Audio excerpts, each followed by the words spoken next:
Charlie, Charlie Kirky. I spot the perky. Charlie, Charlie Kirky. I just Charlie, Charlie Kirky.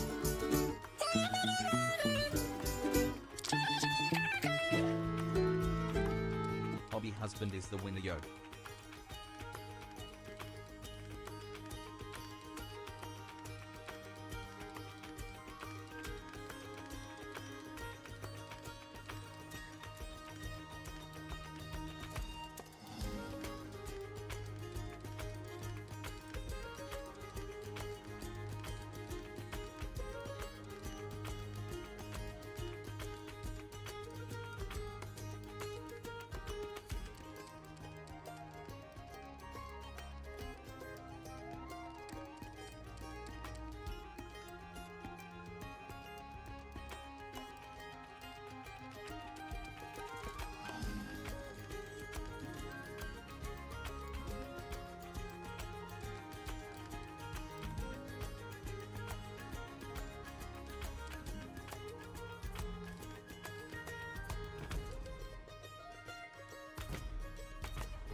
Hi, did you know that it's illegal to say we should kill the president?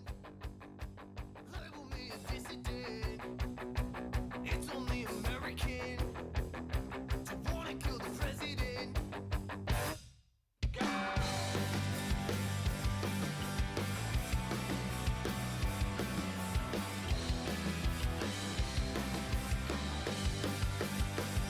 Yo, we should kill the president.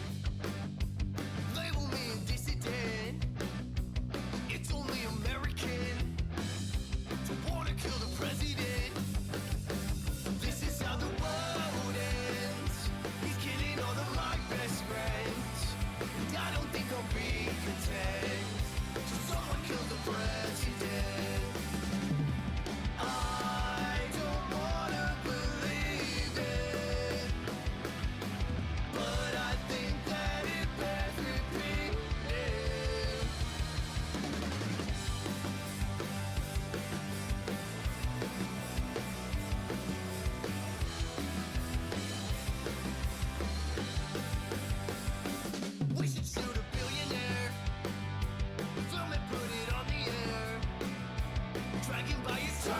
share.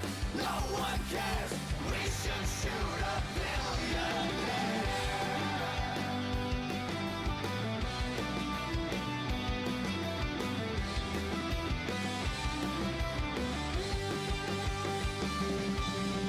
They talk openly about killing us every day, and their campaign ads, budget proposals, executive orders, and their rambling misspelled tweets, they revel in violence. Why shouldn't we?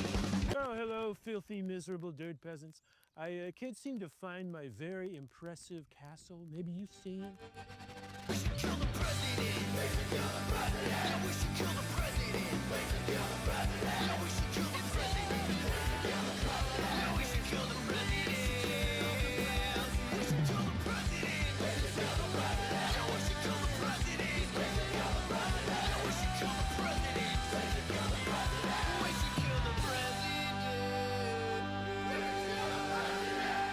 kill the president. We should kill the president. We should kill the Hi, everybody. It's me, Charlie, and today is a Thursday. That was Barnaby Jones, We Should Kill the President, one of my favorite songs. I think it's such a banger. Hi, Blue. Welcome in. Hi, Hobby. Congratulations on getting first. How's everybody's day been? How's everybody's night going? Seagulls are outside. They've started migrating. Yeah, I got some weed on my tongue. Anyway. Today's Thursday, and I actually have to do some work today, guys. We're gonna have to buckle up and actually do something for, like, the first time in, like, 2 weeks. We are going to look up all of the potential seats that will be going, like, that we have, like, Democratic Socialists going for, or Working Family Party members, third parties, and we're gonna find those races, and we're going to keep up on the people that are running there. And we're going to focus on talking about the people running. Even if it's not my local election, it's somebody else's local election. So we're going to be doing a little map today. I got a little book I'm going to be writing. You know, I got a new desk pad today. Nice. So yeah, we're going to be doing some Googling. Because I do think it would be a good idea to, like, keep up with shit. God damn it, my cherry. Oh. Cherry Kirky. Anyway.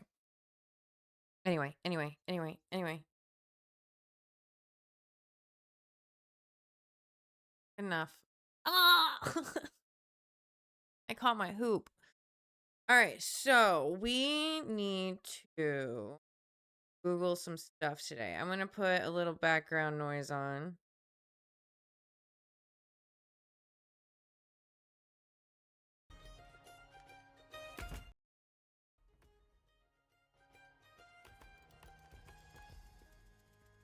So we need to look at upcoming. So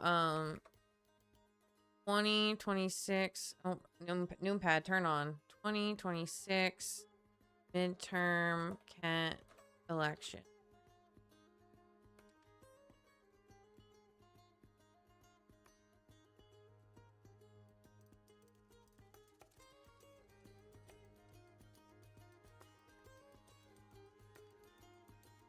Oh, I saw you post a picture of it. Hold on. I'm checking it.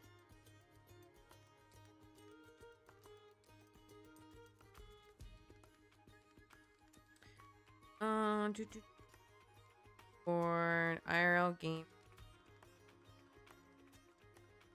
Oh, I like that. That's nice, Blue.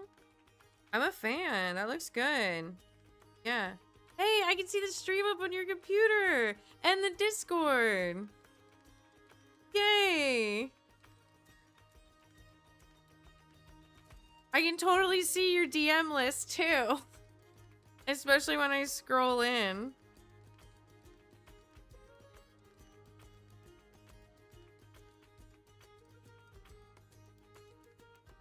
I see you talking to Bitter outside of chat. Don't think I didn't notice that. All right. Who's having elections? Where seats up for grabs this midterms. Yeah, that's what we're gonna Google.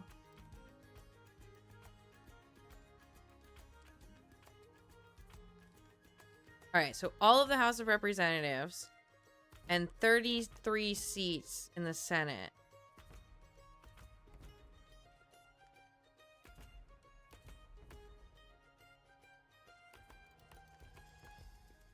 So I want to focus on the Senate, I think, right now.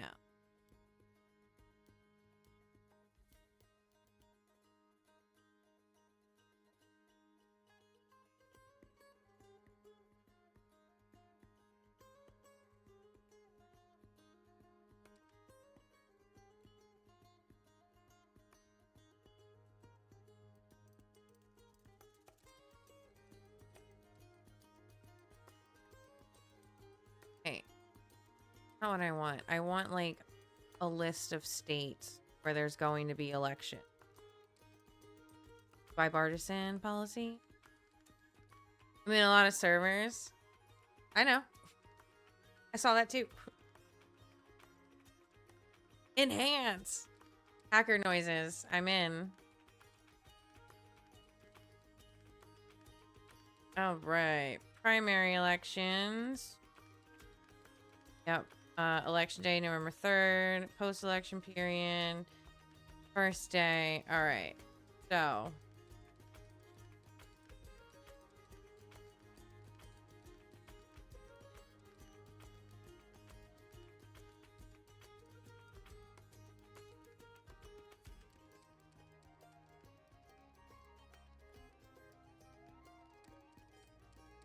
Do we not even have like a full list of like everybody running yet?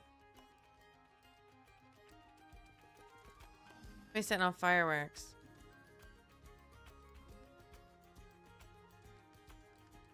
There we go. This is what. Okay, so last two runs from the beginning of this 117th Congress on January 3rd, 2021 to the 119th Congress, January 3rd, 2027. Senator elected office 20 general election. Where's Tim? I feel like he would have the list for this.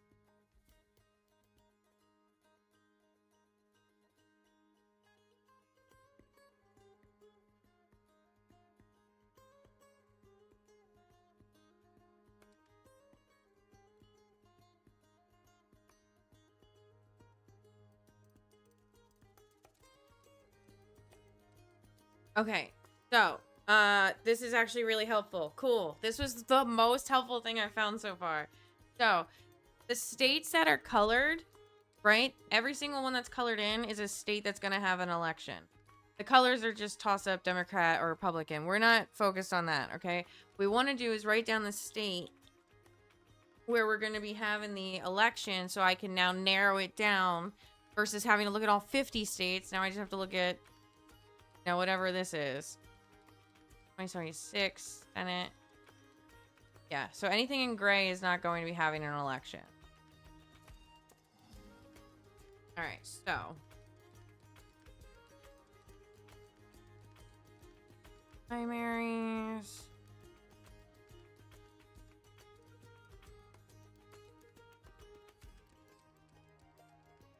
I want to pay attention to all of them, but we are going to have to kind of focus in on a few. And I think a few of them are going to end up being like more red-leaning states because I do want to see what we can do and how much we can get the red to shift. All right, so Maine. I already know who I want for Maine. New Hampshire.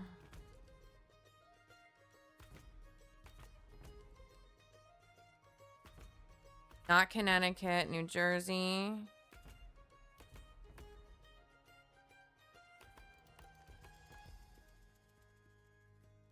Delaware.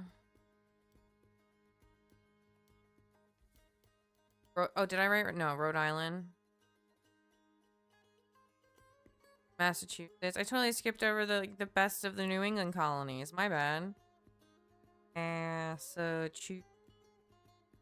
That's not spelled right. Northern Virginia. North Carolina.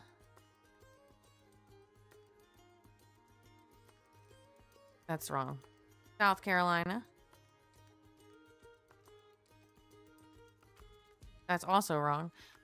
Georgia. Yeah. Florida. Lowrider.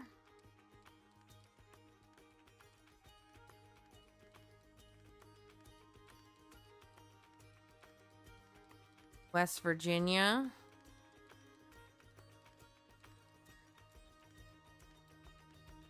Ohio. Ohio. Kentucky. Oh, that's Thomas Massey's race. I want to see how that's going to go. That's going to be interesting. Where was I? Kentucky. Tennessee.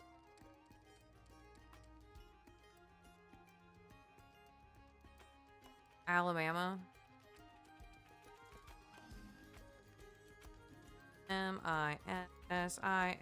Mississippi. Arkansas. Arkansas. Anna. Is much more helpful than what I had, so glad for this. All right, so I didn't do Michigan, Illinois, Iowa, Dakota,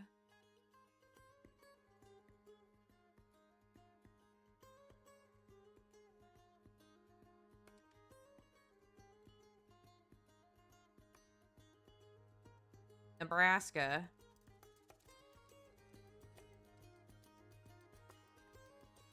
Kansas, Oklahoma,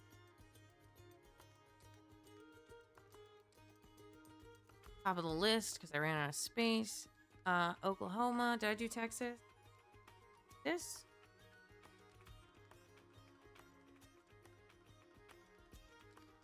Okay, Montana. Wyoming. Colorado. Mexico. Not know the map of the United States. Actually, I should. I think that's the bare minimum. Idaho. Oregon. That's nice. Not good enough. And Alaska. All right. Double check. 1, 2.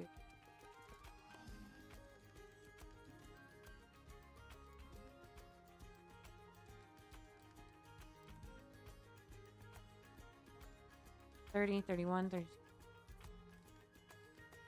1, 2.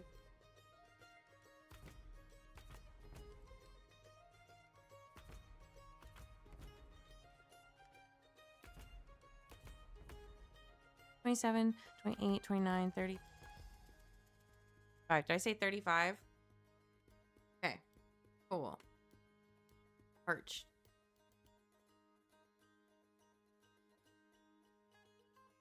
Bag's useful. Not right now.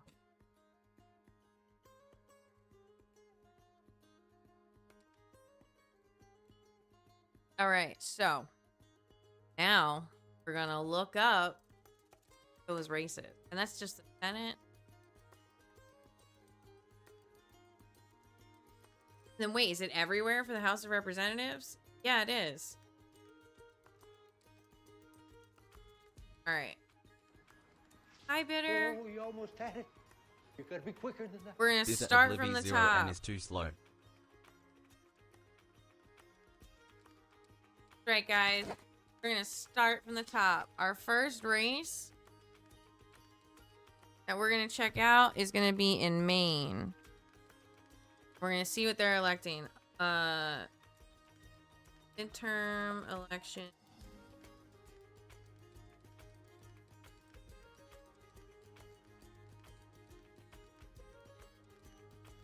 Oh no.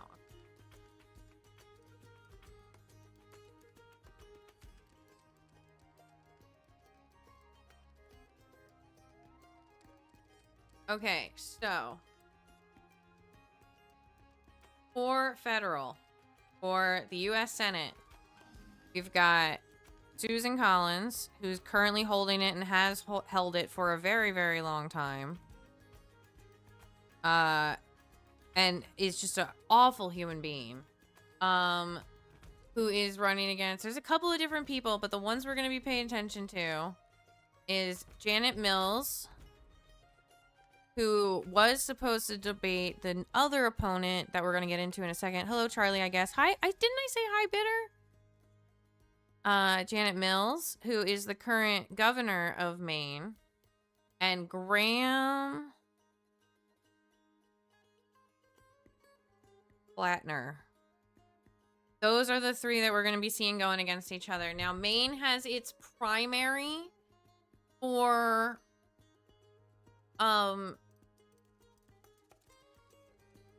the Democratic, who's going to get the Democratic nominee, I think in like, I don't know. But those are the ones we're going to be paying attention to the most. Because our boy, Graham Plattner, is a socialist. Now, we do have some issues. And the issues are, you know, personally for me, they are things I can get past. And I say that for a very specific reason. The very specific reason is I used to be that way. I used to be Team Freedom Fries. And if I can change, so can somebody who is in the special ops. I'm still mad at you. Get bent. What do you want me to tell you? All right. I'm trying to do work today. You want to fuck around? Let me know. Anyway, yeah, he used to work in like special ops, and yeah, he had a Nazi tattoo, but you know what happened when he found out that it was a Nazi tattoo? He got it covered up immediately. Which is honestly the best possible outcome. Like, what more could you ask for it to get laser removed?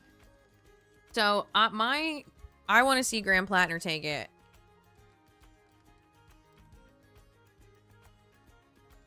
He's also, like, he's so hot. He's an oyster farmer. The hot socialist daddy. Oh, I'm sorry. He does these fireside chats, and he also just, like, goes and hangs out with, like, his constituents. And, like, his wife's a teacher, and they went to Norway to go do some fertility treatment. And, like, that's cute. What I love most about Maine are the people. I have never met people who are more hard scrabble, even in a place that requires you to work like 2 or 3 different jobs. We have watched this state become essentially unlivable for working class people, and it makes me deeply angry. My name is Graham Plattner. And I'm running for U.S. Senate in Maine to defeat Susan Collins. People A decade of blush. military service going overseas, farming oysters to feed my community, diving to lend a hand to other fishermen, trying to start a family. But everywhere I've gone, it seems like the fabric of what holds us together is being ripped apart by billionaires. What's up, my and corrupt Jersey friends? politicians, Hi. profiting off of destroying our environment, driving our families into poverty, and crushing the middle class. I did 4 infantry tours in the Marine Corps and the Army. I'm not afraid to name an enemy, and the enemy is the oligarchy. It's the billionaires who pay for it, and the politicians who sell us out. And yeah, that means politicians like Susan Collins. I'm not fooled by this fake charade of Collins' deliberations and moderation. The difference between Susan Collins and Ted Cruz is at least Ted Cruz is honest about selling us out and not giving a damn. People know that the system is screwing them. They know it in their bones. Nobody I know around here can afford a house. Healthcare is a disaster. Hospitals are closing. We have watched all of that get ripped away from us, and everyone's just trying to keep it all together. Why I'm can't gonna we have bust. I know, universal I'm getting healthcare close like again. every other first world country? Why can't we take care of our veterans when they come home? Why are we I'm gonna funding huck some endless clams. wars and bombing children? Yeah. Why are CEOs more powerful than Like his unions? facial hair? We fought 3 different wars since the last time we raised the minimum wage. I'm not totally looking at pretending his to have all facial the hair. answers, but I know that I'm asking the right questions. When I tell people around here that I'm running for Senate, sometimes the initial reaction is, what the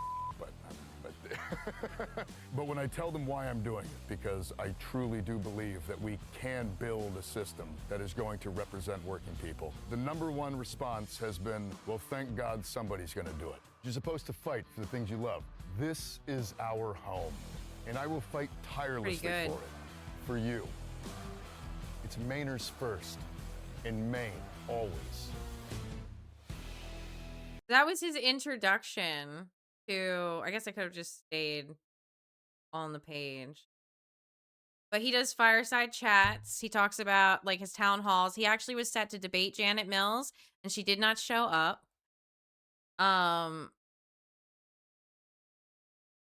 It's 2 months ago. He's our main man. He small is. business owner. Graham knows what it means to wake up at 4 a.m. with the rest of us. Sullivan needed a harbor master. Graham stepped up. Lobstermen needed help with their gear. Graham dove on it. That's just who he is. I don't see anyone like that in Washington. He cares. He gets Maine. He gets us. I love every corner of this state and every person in it far too much to just stand by and watch it be ripped apart. Graham will do whatever it takes to get the job done. I'm Graham Plattner, and I approve this message. Yeah, no, I love him. All right, so that's our main boy. That's our main man. Now we're moving on to New Hampshire. I should do the states in a different color.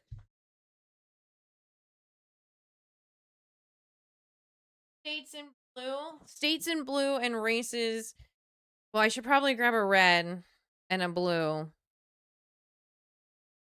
Because I'm going to need like Republican and Democrat. And a lot of these places are going to need their primaries. Their primaries aren't until like May. Hi, Cherry. I don't know if I said hi. I'm sorry. All right.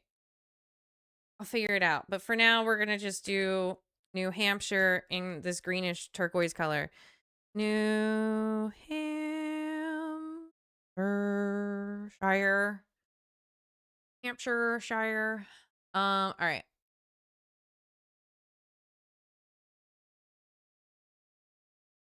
Can I check here? Just go by state.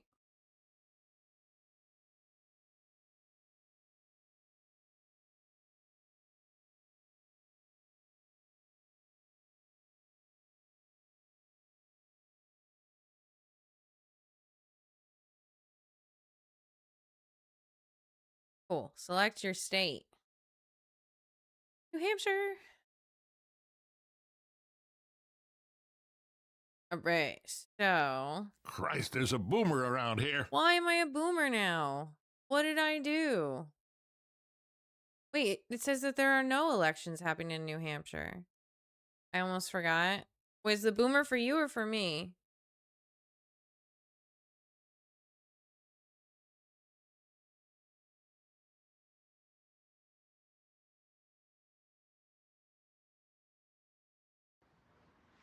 Oh, you almost had it. You gotta be quicker than that. Hi, Dorothy Dorothy. Doodle is too slow. Jersey fun fact. What's a Jersey fun fact? I've got bunches of them.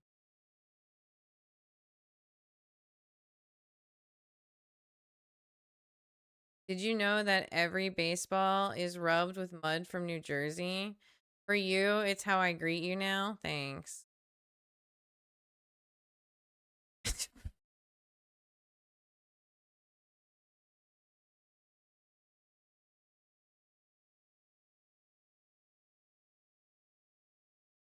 I don't see anything for, I guess they don't have candidates like that are kind of standing out.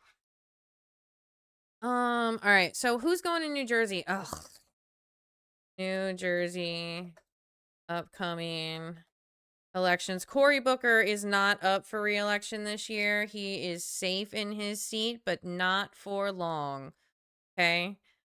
I'm personally going to beat his ass.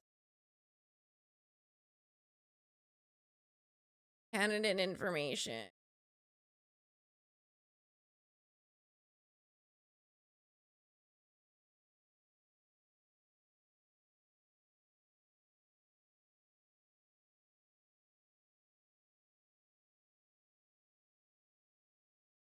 I'll come to New Jersey just to call you stinky in person. All right.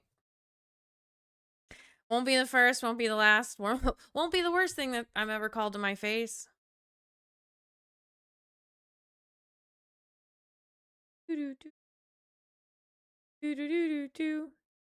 Cory Booker, why are you on this list? Are you up for re-election?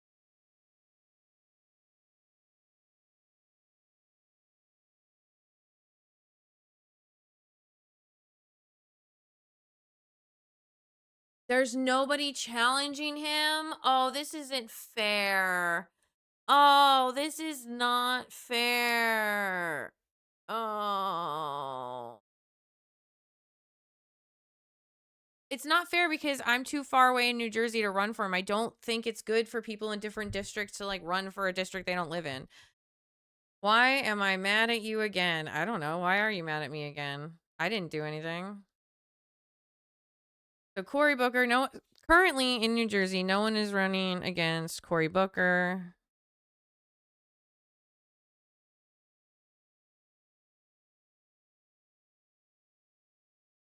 I know people are looking at Jeff Van Drew's seat.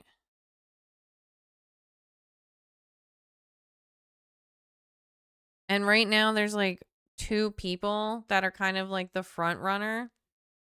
You got banned several times. He got timed out several times. He got sent to the cuck chair several times. So there's like Tim Alexander, who I don't like, because he's former cop turned lawyer and thinks I should get reformed, not abolished. And I also don't like him. Well, other people don't like him because he's a loser, because he's already lost to Jeff Van Drew, so they don't want him. That's right, Justice. And then the other person, I don't remember her name. Hold on. There's Tim Alexander, Terry Reese. I want to do some research on her.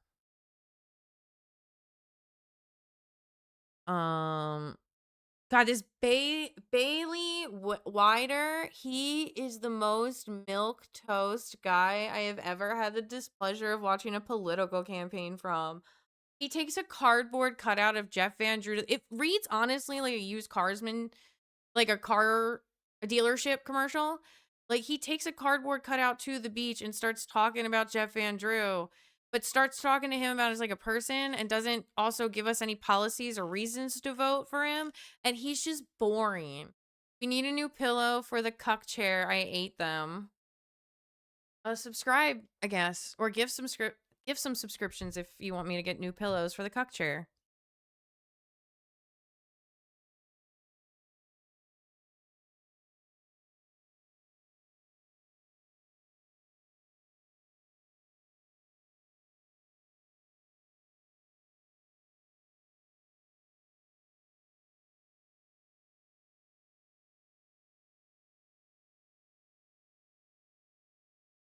Oh, it's just the same article I had last time. All right. All right, hold on. I want to narrow down this list a little bit. It's a little chaotic. Subscribe for the cuck chair. Subscribe to decorate the cuck chair. All right, so we're keeping an eye on Maine. We're going to obviously keep an eye on New Jersey. I would love to keep an eye on Virginia, especially after what happened yesterday with the vote. Virginia voters went out strong on Tuesday and cast a vote saying that they want to redistrict. Now, I don't agree with gerrymandering. I do appreciate Democrats putting their foot down.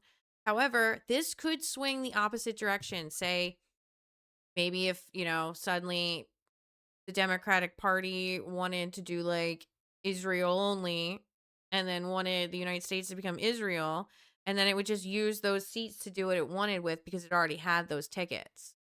So, like, or, something crazy. I think it's a terrible way to fix these issues. And that they should be addressed at the source, but right now we don't have the time for that or the luxury of time. So I do understand it, but I completely disagree with it. Did you know that if you have Amazon Prime, you can subscribe to your favorite Twitch streamer for free using Twitch Prime? It's true, you can at the top of the half hour.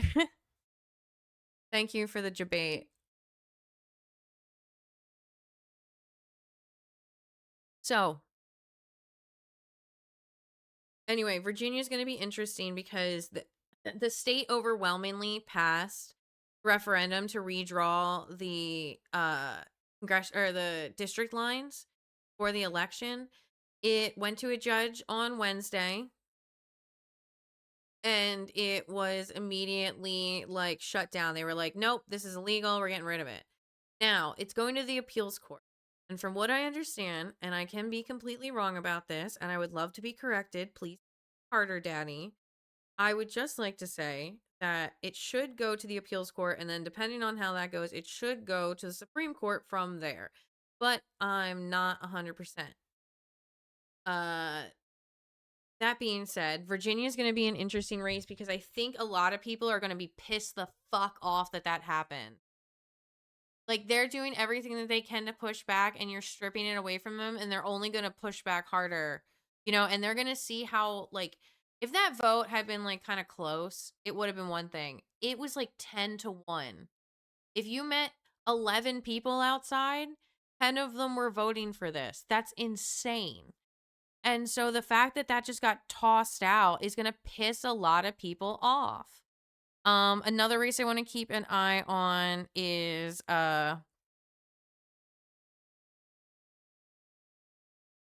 Texas. Where's Texas? Where's it? I want to keep an eye on Texas. I do think Texas has a chance to go blue with Tallarico, and I do think Texas also will have some funny stuff happen because of their redistricting that didn't work as well. I want to see how I get the map of the United.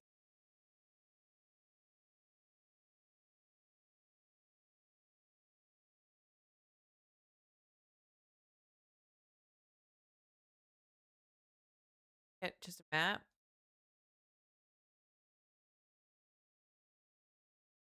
Alrighty, I'm gonna go to sleep because I got a busy day tomorrow. Good night, Bitter. Love you. See you later. Midterm election map.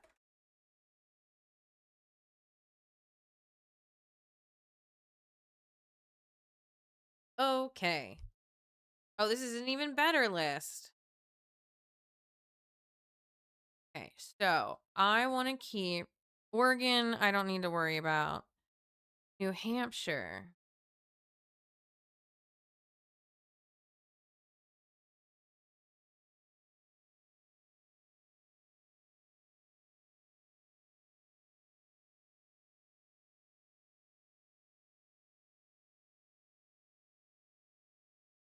Like showing what bets are. I don't want to look at. Okay.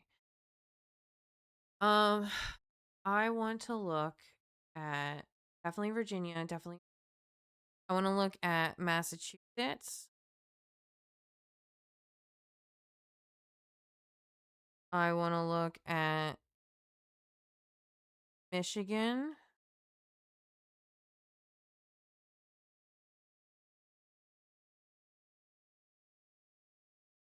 I want to look at Minnesota. Florida. Oh, we said Kentucky for Thomas Massey. All right, I think that's a pretty good list. I mean, I can only do so much. All right, so Maine, Jersey,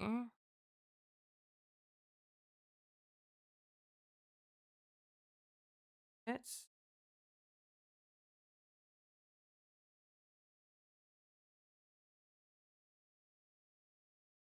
Oh, I want to see how Maryland votes too.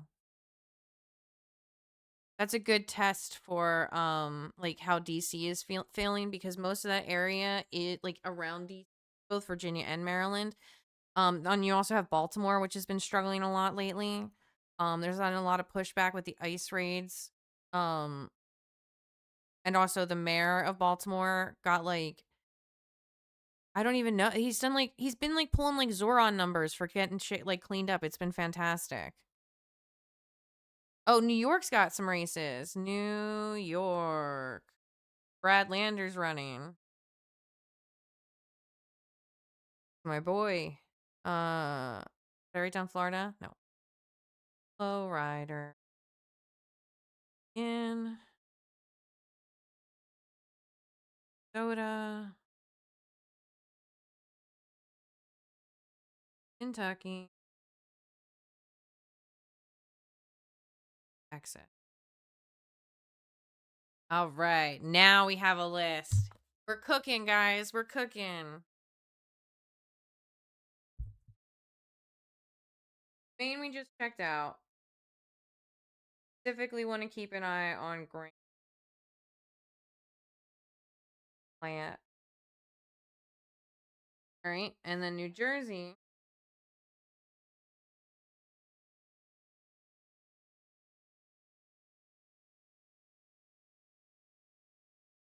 I want to keep an eye on JVD, Jeff Van Drew. All right, Massachusetts.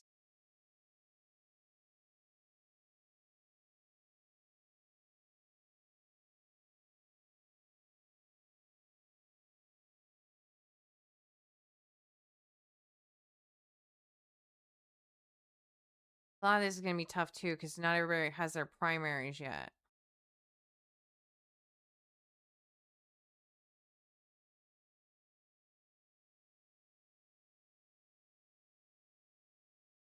Oh, California's got something too. It's got that Bernie endorsed a billionaire. There's so much. I will have to just sit down off stream and kind of compile a more accurate list.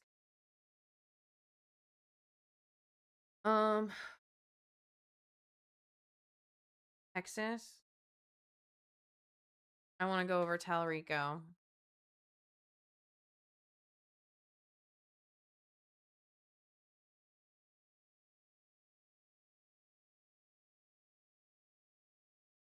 James Talarico. He's running for office in Texas. He is adorable.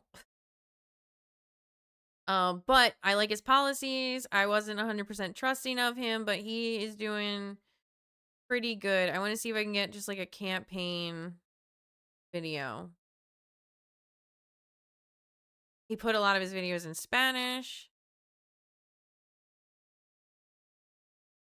There's a lot of fear in our country right now, but at this time of year, we face our fears. While most Americans are celebrating Halloween, here in Texas, we also celebrate Dia de los Muertos, the Day of the Dead.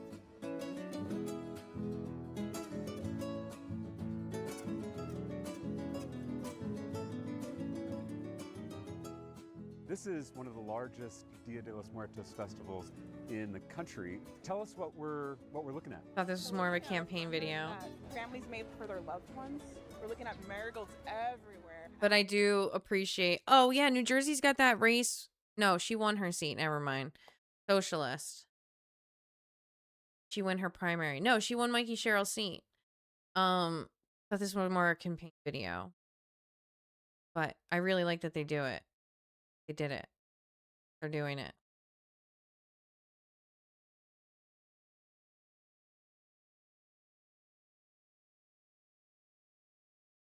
They're just like I'm Talarico running for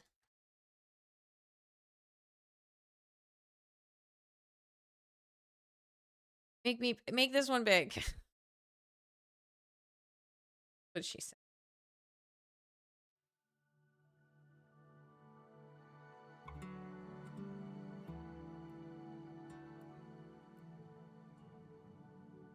I don't know about y'all, but I Y'all. can't think of a better way to spend a Tuesday night in Central Texas with a bunch of hardworking Dems in support of our next U.S. Senator, James he has integrity, he's intelligent, he's a hard worker, he's fearless. And not only that, he's handsome. What more could you ask for? Oh, jeez. We need to get behind You both James flirt. Talarico, and we need to flip this Senate seat. On the floor of the Texas House, 2 members are assigned to one desk. And from those desks, we make decisions that affect millions of Texans' lives. That person is my desk mate, James Talarico. I've watched James fight with integrity, legislate with empathy, and never once forget who sent him to Austin. So when people ask me why I believe James Talarico is ready for the U.S. Senate, it's because I've seen it from the desks that we share. Hey. We need a new kind of leader. Okay, I didn't want other people talking about him. I wanted him to talk about his policies. Why is this so hard?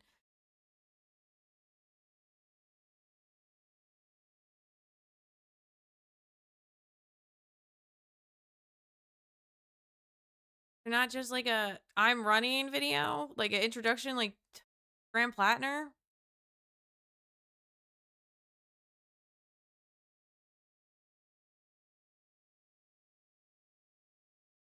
Billionaires don't just influence politicians, they own them.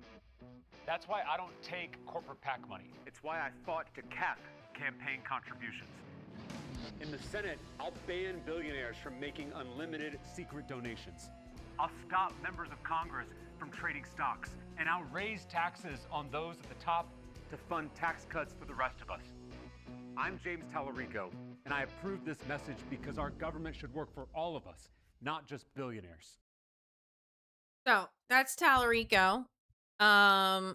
He is Roy Cooper in North Carolina. That was another race. Did I write that down? God, I can't keep up with this shit. Tallarico, there's something unique also happening. Tallarico ran in a primary, or the primary to primaries to see who would get on the Democratic nominee for Texas in November. Republicans were doing the same thing at the same time. Now, Tallarico won against Jasmine Crockett, and the Republicans ended in a tie. And they're in a runoff, and there's going to be a special runoff coming up soon. I don't remember exactly when off the top of my head. That being said, that's going to be real fun to watch. So I just put Tallarico v. Republicans. And then I wanted to move on to the next one. And the next one is, well, I just saw Roy Cooper. I might as well just do North Carolina since it's in the forefront of my brain. Carola. Hi, I'm Roy Cooper. Roy. What a southern name. Roy Cooper.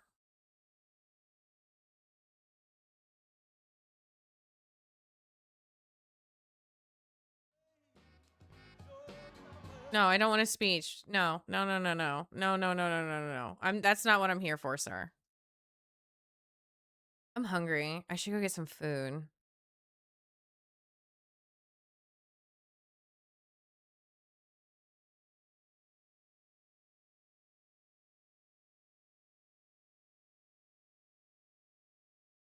Hi, everybody. We're 1 year away from this United States Senate election. That means we have 365 days to flip this seat.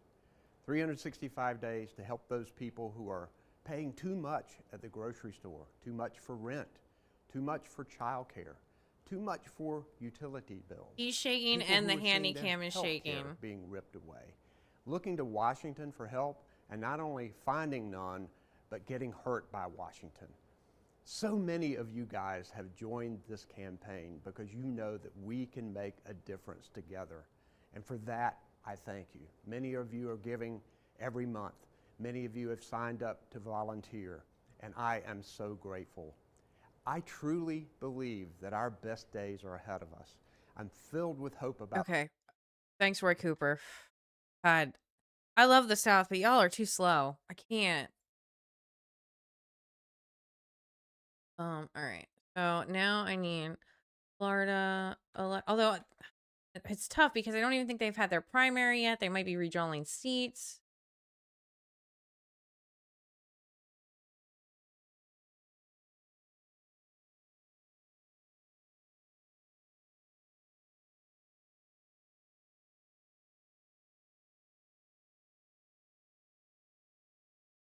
Okay.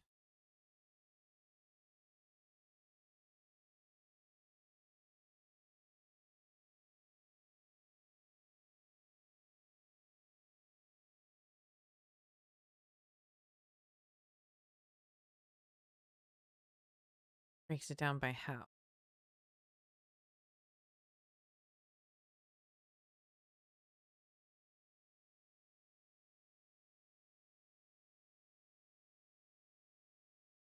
Randy Fine. That name sticks out to me.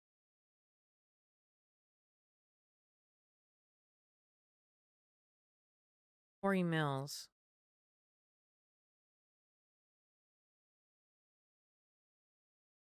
Jeffrey's up for re-election. Who's going against him? All right. I do want to. I don't know what name to write down for that, but I'm just. I hope you guys liked homework night, or like homework night. All right. California. I want to do that one. Yeah. California. Randy Fine calls himself the Jewish Hammer. He's a bad dude. All right, I'm going to put that down. Randy Fine. I'm trying to compile a list of all the races that we need to be paying attention to that will either potentially have a DSA/socialist/progressive candidate or could potentially flip a seat blue. Talarico is a special example of that in Texas. And I'd like to figure out who's running in each of the other states. Also, hi, Matt. And has beef with Hassan now? Who doesn't at this point? God. I feel like such a hipster. Like, hate Hassan when it was cool, you know? Now it's just like, Jesus, fight. Jesus Christ. And it feels like 2016 Bernie Sanders all over again. Like, straight up. Like, I'm just waiting for, like, the Debbie Weiserman Schultz emails for Hassan to drop, you know?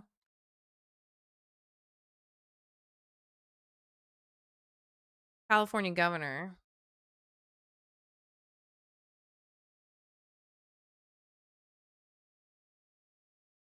Oh, God.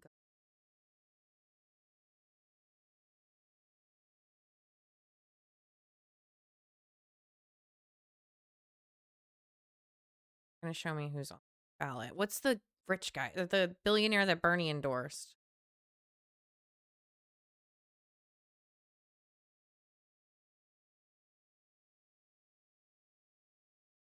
Oh, there's gonna be a debate? When's the debate? This guy. Fuck that guy. All right, hold on. So 6 candidates, 2 Republicans, and 4 Democrats. When?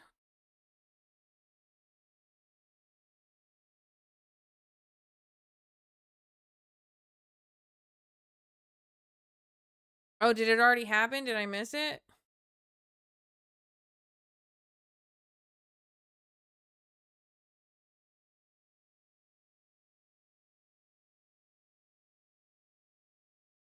Get to the article in a minute. I just wanted to see if they would tell me when the debate was. All right.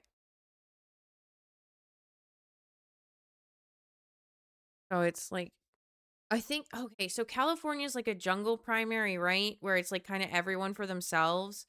And then like the top like 2 compete in a runoff. I know Sawwell dropped out. Stayer, that was the name.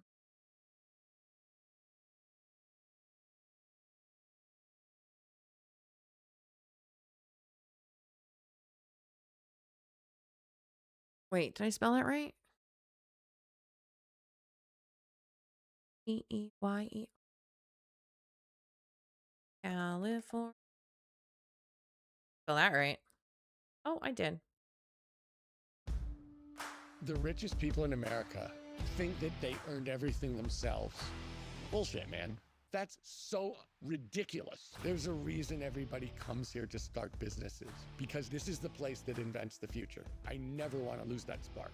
I'm Tom Steyer. I wanted to build a business here. Now it's worth billions of dollars. And I walked away from it because I wanted to give back to California. I've taken on the out-of-state corporations that refuse to pay their California taxes. I've taken on the oil companies. I've taken on the tobacco companies. We've raised billions of dollars for Californian citizens without charging. He's giving me policies. He's telling me what he has done. Now tell me what you're going to continue to do. This is an excellent way to run a campaign. California citizens a nickel. Every day I was judged by numbers. So also, the Home Depot music in the background for both him and Graham Plattner is sending me. On to brass tacks. Californians deserve a life they can afford. But the Californians who make this state run are being run over by the cost of living. We need to get back to basics. And that means making corporations pay their fair share again. Californians deserve a top 10 education state. They deserve to be able to afford to live in a decent house. I will launch the largest drive to build homes that you can afford in the history of California. We have the 2nd highest electricity rates in the country. If we break up the monopolistic power of utilities, we're going to unleash a complete wave of innovation and drop our sky-high energy prices. This is about disrupting the way people think so we can get a completely different and much better outcome for the people of California. I'm saying we have a broken government. It's been bought by corporations, and my question is, who do you think is going to change that? Sacramento politicians are afraid to change up this system I'm not. They're going to hate this. Bring it on. I'm Tom Steyer, and I'm running for governor. I like that he's in the woods. I do like that. All right, so we're going to keep on Tom Steyer. Kentucky. Now, Kentucky's going to be interesting because Kentucky, not so much worried about being going Democrat, but actually that Thomas Massey is from Kentucky, and that is the state that he is going to be running in. And Trump has been an all-out war with him since Epstein. Spelled that wrong.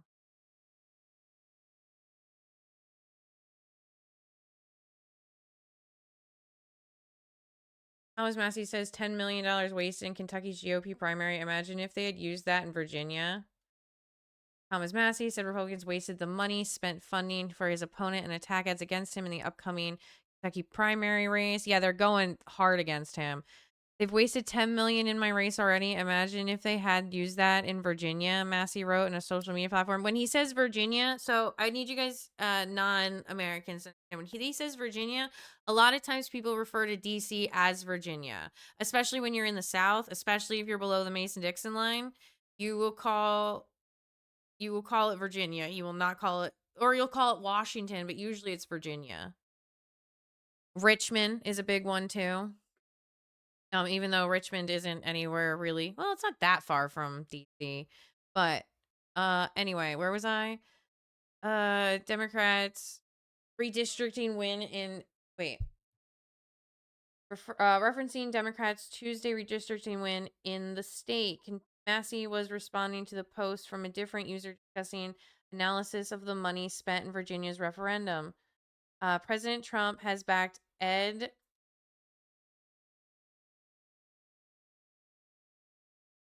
and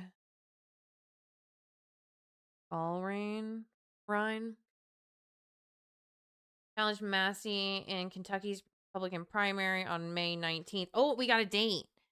May 19th. Buckle up, guys. We're gonna be paying attention to that one. Massey frequently butts heads with Trump. Now, I don't agree with Massey, but I agree with some of the things that he's doing. Okay, I might not agree with him personally, but some of his policies that he is passing, I like. All right, let's take W's where we can, guys.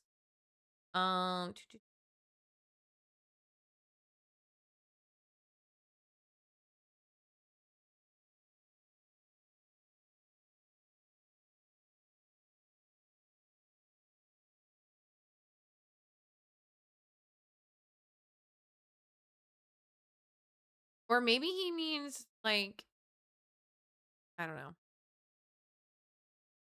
Sorry that I hear you yelling outside. All right, so that's going to be May 19th. So that looks like it's going to be our soon.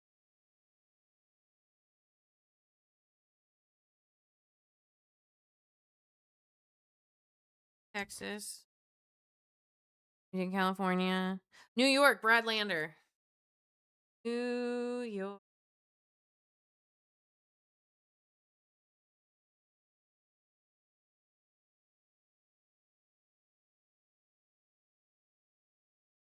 All right, Brad Lander, who has Zoran's endorsement already.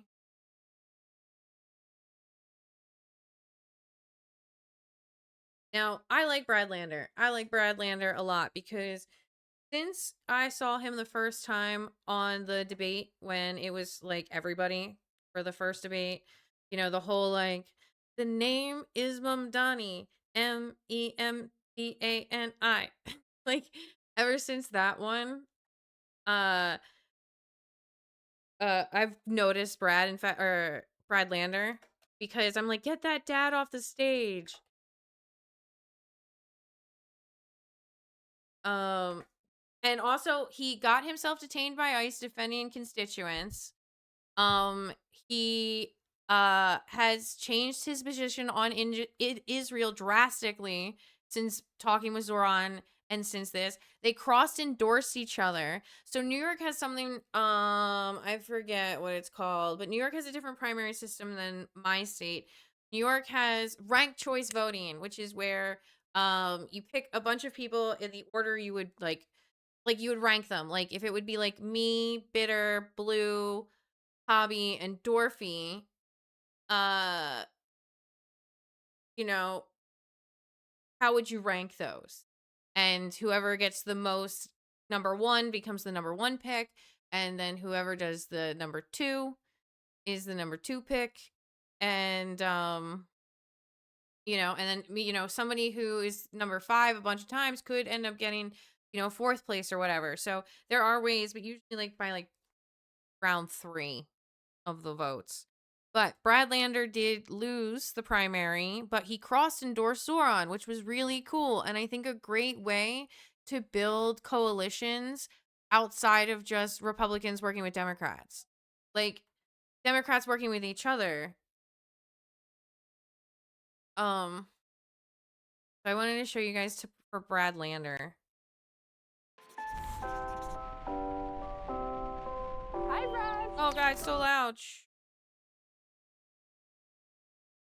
Good morning. Great to see you. This community means everything to me. It's where Meg and I raised Marek and Rosa, and where we've worked together for years to make life. Royal Tenenbaums ass shit. Oh my God, you guys hear the music in the background? It sounds like a musical. Better for our neighbors. Brad rooted out waste and corruption. Divested billions in fossil fuels. Built housing New Yorkers can afford. Saved 50,000 families from being kicked out of their homes. When Donald Trump and Elon Musk tried to steal $80 million from New York City, Brad caught it. and when ICE agents started kidnapping our neighbors, I fought back. You're fighting, Brad. Get that dad off the stage. Being arrested by ICE. I've always believed that you fight for the things you love. And I love this city. I love the streets where I walked my kids to school, the public schools that nurtured their curiosity, the fields in Prospect Park where I coached their Little League games. But most of all, I love the people who make this city what it is. New Yorkers are great. So, I'm running for Congress because the challenges we face can't be solved with strongly worded letters or high-dollar fundraisers.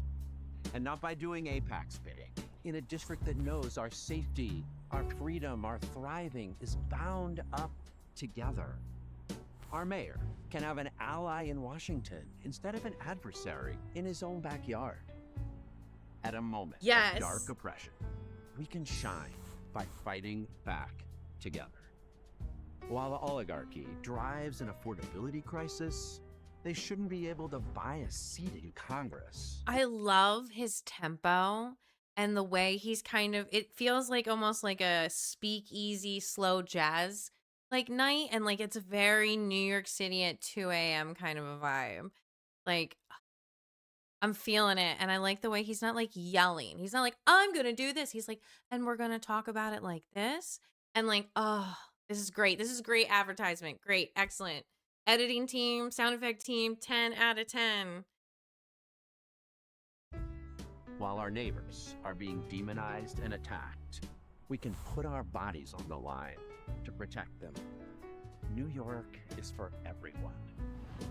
In the words of a man who knew a thing or two about loving their neighbors, love isn't a state of perfect caring, it's an active now.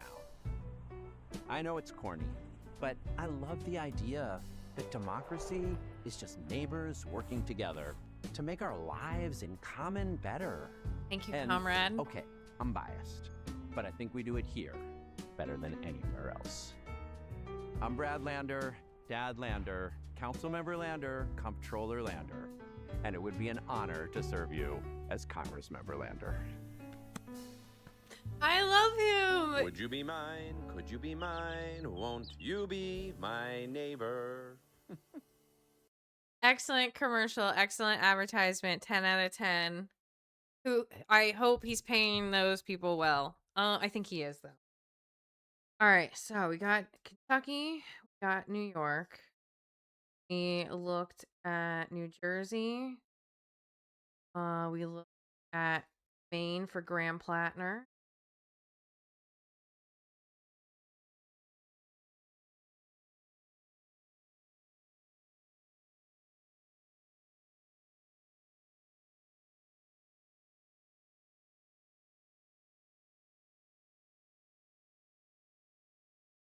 Okay. I think that's set for right now. I'm not 100% on that, but we'll get back to that. I'll update it as I go. It's something that we're going to pay attention to. I'm going to put it right here so I don't forget, okay? Because I do want to pay attention to it. My job. Anyway, we're going to get to the news now. Buckle up.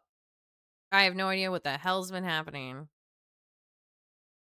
Oh wait, Phil's gonna yell. Beast's Phil company always just got yells. sued. The allegations are shocking, but you also had the company firing back saying this is a clout-chasing complaint, and they dropped some screenshots. RFK Jr. spent 4 days and 7 congressional hearings getting torched as his own CDC just buried. Stop. No, stop. Mr. Beast's company just got sued. The allegations are shocking, but you He also looks had the company rough. firing back saying this is a clout-chasing He complaint. looks rough. Oh my god, what happened to him? Is he okay?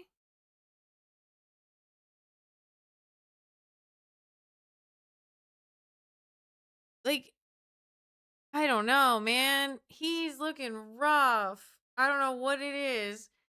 I feel like, I don't know. They dropped some screenshots. RFK Jr. spent 4 days and 7 congressional hearings getting torched as his own CDC just buried a study by its own scientists showing COVID vaccines are incredibly effective. The redistricting fight in Virginia is far from over as a judge who already tried to block the vote twice before and been overruled just ruled that the Democrats violated the state constitution. And medical marijuana is finally no longer classified as equally dangerous to heroin. But first step today, we got to talk about this. Trump's now gone from saying that the war with Iran is going to be over any day Loud to for me. saying that there's no time frame at all. And in the meantime, you have both countries locking down the Strait of Hormuz, the global economic impact deepening, and the other ceasefire, right, the one between Israel and Lebanon, that's hanging in the balance. Right, with the violence continuing despite the truce, and as Israel is accused of intentionally killing journalists and medics. But where we'll start is with the U.S. and Iran, because the ceasefire has been extended, and here's White House Press Secretary Caroline Leavitt kind of reiterating Trump's stated justification for the decision. There's obviously a lot of internal division. This is a battle between the pragmatists and the hardliners in Iran right now, and the president wants a unified response. And with that, she essentially argued the fact that it is so difficult to negotiate with Iran because the surviving leadership is so divided shows how effective Operation Epic Fury's been. And you had her claiming that despite Iran's alleged inability to come up with a unified response, the White House has a good understanding of the individual who will ultimately have the power to sign off on a final deal, but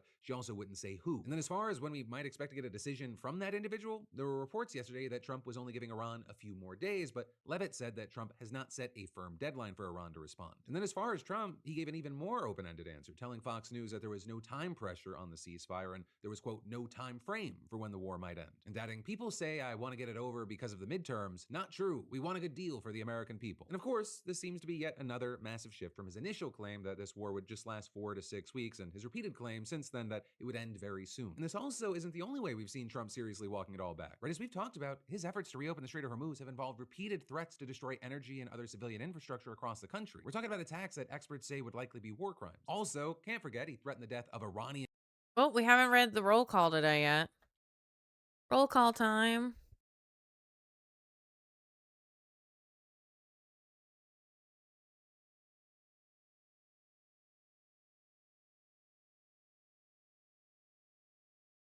I love True Social. President Donald J. Trump. Great. All right. Hold on. President of the United States, Donald J. Trump, Vice President of the United States, Secretary Vance, Marco Rubio, Ambassador to Israel, Mike Huckabee, and Ambassador to Lesbian, Mikhail Issa, met today with high-ranking representatives of Israel and Lebanon in the Oval Office, and the meeting went very well. The United States is going to work with Lebanon in order to help it protect itself from Hezbollah. The ceasefire between Israel and Lebanon will be extended 3 weeks. I look forward to, in the near future, to hosting Prime Minister of Israel, Bibi Netanyahu, and the President of Lebanon, Joseph. I'm sorry, I'm gonna butcher that, and I don't want to. It was a great honor to be a participant at this historic meeting. For those people, fewer in number now than ever before, that are reading the failing New York Times or watching fake news CNN, that think I am anxious to end the war, if you would even call it that, with Iran, please be advised that I am possibly the least pressured person ever to be in this position. I have all the time in the world, but Iran doesn't. The clock is ticking. The reason some of the media is doing so poorly with subscribers and viewers is because they no longer have credibility. Iran's navy is lying at the bottom of the sea and their air force is demolished. Their anti-aircraft and radar weaponry is gone. Their leaders are no longer with us. The blockade is airtight and strong, and from there it only gets worse. Time is not on their side. A deal will only be made when it's appropriate for the good of the United States of America and our allies. In fact, the rest of the world. Okay, so what this reminds me of is like siege warfare. Like it feels like he took like 5 minutes to be like, "Oh, couldn't we just like box them in and starve them out?" And like that's how that like kind of reads.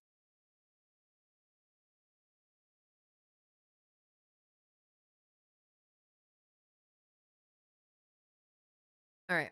I'm going to run inside and grab not that hungry. Never mind. In civilization itself, which some have argued equated to a call for genocide. Also on April 12th, when he announced the U.S. blockade of Iranian ports, he specifically said that any Iranian who fires at peaceful vessels will be blown to hell. But since he's extended the ceasefire, Iran's attacked 3 ships near the Strait of Hormuz, seizing 2 of them. And now you've even had the IRGC publishing video appearing to show its forces approaching the vessels on speedboats, flying the Iranian flag and scaling the sides with ladders. But then you had Levitt telling Fox News that Trump didn't view these actions as violations of the ceasefire. No, because these were not U.S. ships. These were not Israeli ships. These were 2 international vessels. Levitt also claimed the fact that Iran did this with only, quote, speedy gunboats shows that they don't have control over the strait, saying, "This is piracy that we are seeing on display, and the naval blockade that the United States has imposed Y'all know how I continues to feel be about incredibly pirates. effective." But of course, the actual effectiveness of the blockade, it can be debated. Or the Defense Department saying today that it had turned back 31 vessels so far, but some analysts have claimed many others have made it through, which the Pentagon's denied. And that's as it's also been increasingly targeting Iranian-linked ships far from Iranian ports, announcing this morning that it had carried out a maritime interdiction and right of visit boarding of a sanctioned vessel in the Indian Ocean that had been transporting oil from Iran. And this is actually the second time the Navy's boarded a ship in the Indian Ocean this week. And that's as it's reportedly intercepted at least 3 others in Asia and fired at and boarded another ship in the Arabian Sea. And so overall, Iran's economy is definitely feeling the pressure, but some analysts say, they can take it, especially as they kind of just have to outlast Trump's willingness to withstand the pressure that it's putting on the global economy with still almost no traffic going through the strait. And this is the U.S. claiming that ships without links to Iran are free to pass, but the military isn't escorting vessels, and the nearest U.S. destroyers are reportedly more than 400 miles away. And according to some, the lack of a friendly naval presence in the strait shows that the Iranians still pose a threat. And you had one analyst telling the New York Times, it's not going to reassure anybody to start up shipping again through Hormuz if the U.S. Navy itself refuses to operate in Hormuz. Though notably with that, you had Trump claiming today that the Navy would start operating in the strait, where it's saying he had ordered it, quote, to shoot and kill any boat, small boats though they may be, that is putting mines in the water of the Strait of Hormuz, and adding, our minesweepers are clearing the strait right now. I am hereby ordering that activity to continue, but at a tripled up level. But also, as of now, it's not at all clear what Trump is saying is even remotely true. Right, he already claimed at the end of last week that Iran, with the help of the USA, is removed or is removing all sea mines. But that ended up being among many things that he said at the time that turned out just to be, I'll say, impressively untrue, including that Iran had, quote, agreed to everything. But also, according to the Washington Post, the Pentagon told Congress this week that it could take 6 months to get rid of all the mines in the strait, and that any such operation is unlikely to be carried out until the war ends. So there, you had a spokesperson disputing the timeline and saying that the Washington Post has made clear they care more about advancing an agenda than truth. But also, it seems possible that Trump's announcement, it's just an effort to calm markets, since the news gives one more reason to believe that energy prices are going to stay high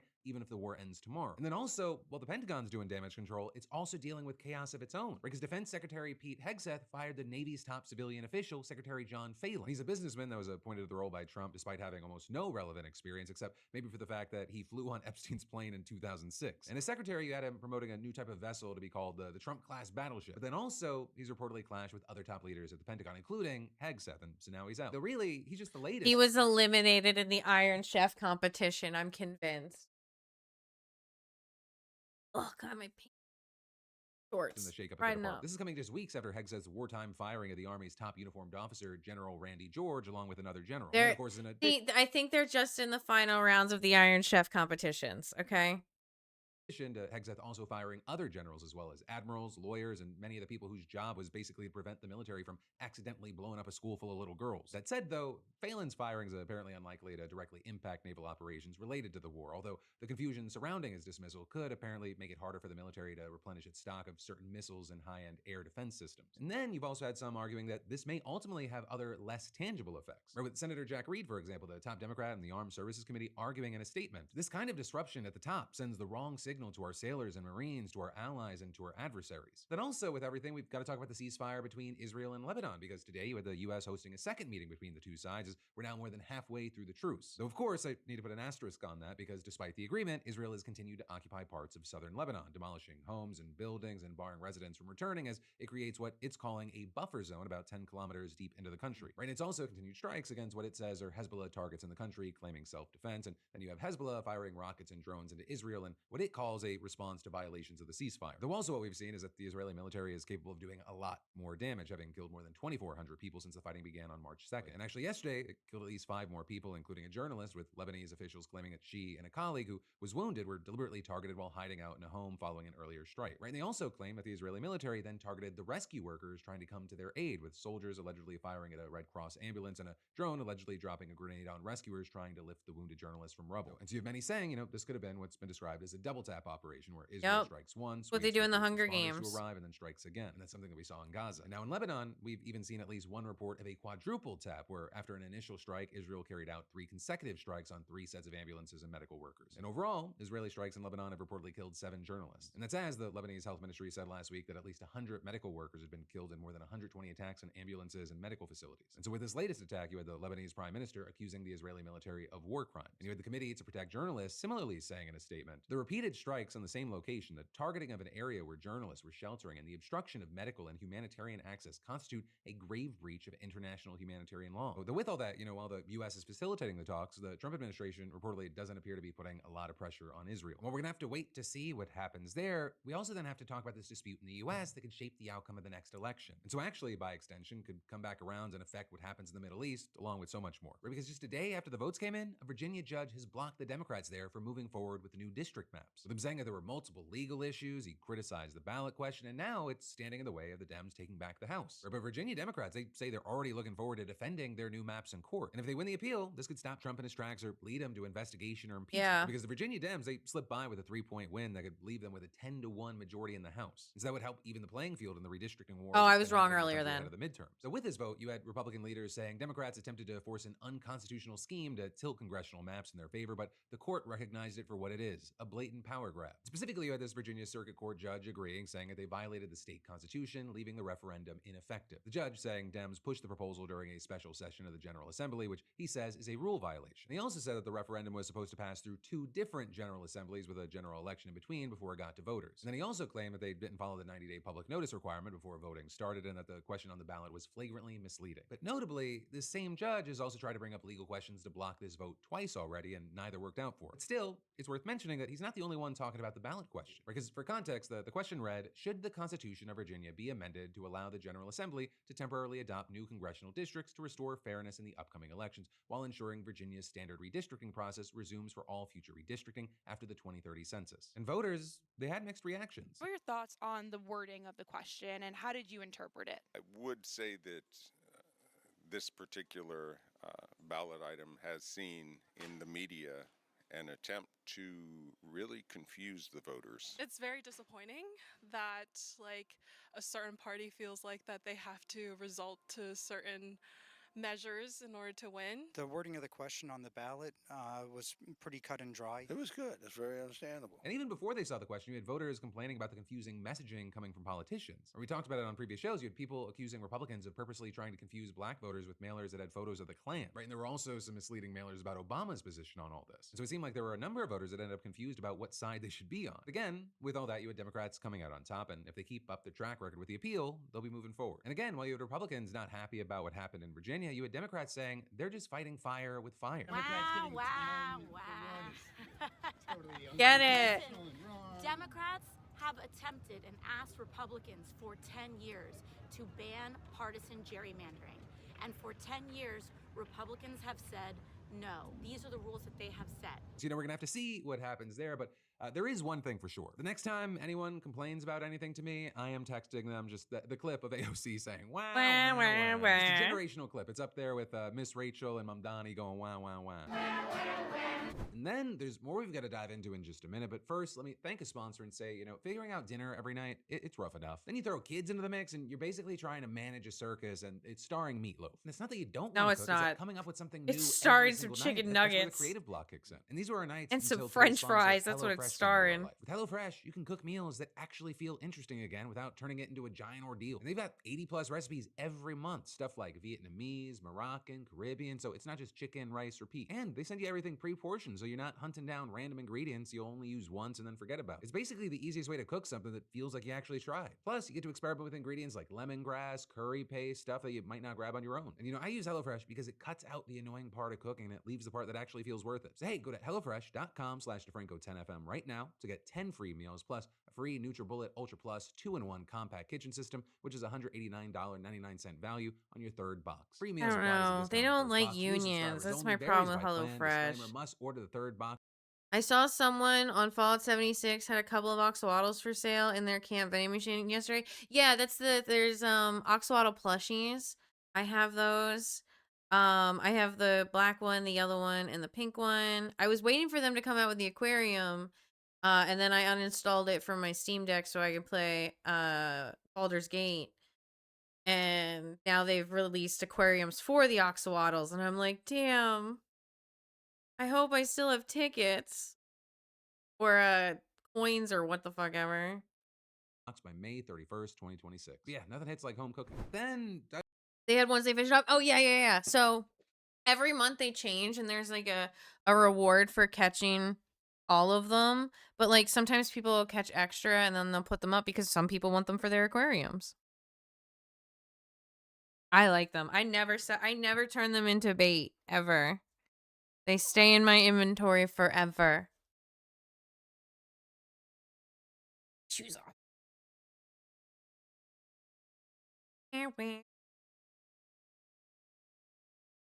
Diving right back into the news. Hey, a broken clock's right twice a day. Because just this morning, the Trump administration announced that it would be reclassifying state-licensed medical marijuana and changing its status as a Schedule 1 drug. And of course, that's the strictest category for drugs. It includes drugs like heroin, drugs that don't have any accepted medical use and have a high potential for abuse. So until this latest move, medical weed, it was considered more dangerous than fentanyl, which is used in hospital settings. Now, medical marijuana is going to be classified. I began selling legendary mods on the vending machine. Good idea. I was doing like I was doing very good at selling scrap. A lot of people need scrap, and that's all I pick up is scrap.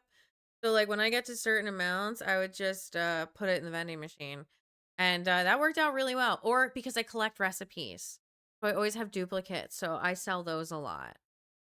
Made me a pretty penny. Classified as a Pretty Schedule cap. 3 drug, which includes much lower risk drugs like ketamine and carries fewer restrictions. Though, to be clear, I do not want y'all getting in trouble. This announcement does not decriminalize or legalize medical weed at the federal level, nor does it affect the criminal classification of recreational marijuana. So there, you have DOJ officials saying they'll hold a hearing in June. Adhesive. Adhesive's always in demand. Gears, screws, aluminum. Anything that you need to make like a gun with. Fertilizer is usually pretty good. Yeah,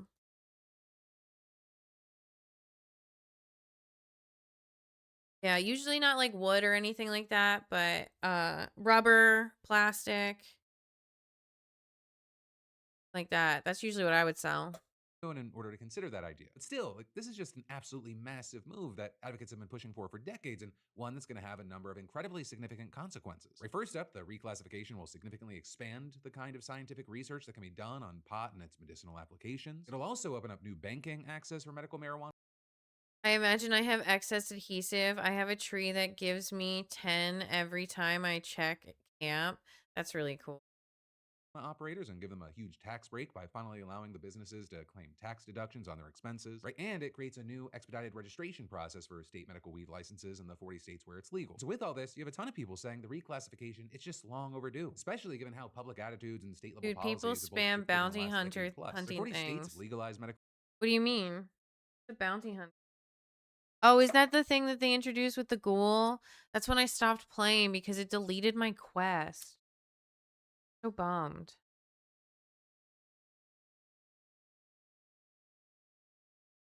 I was doing the the Blue Ridge Caravan cargo quest. And they it got kicked out of the game when they put in Burning Springs. And I was like, this sucks. It's cool because I get a lot of legendaries from it. I like joining events. I like the events a lot. Like the Terror Night, Like any event. Oliver? The dog in my garden.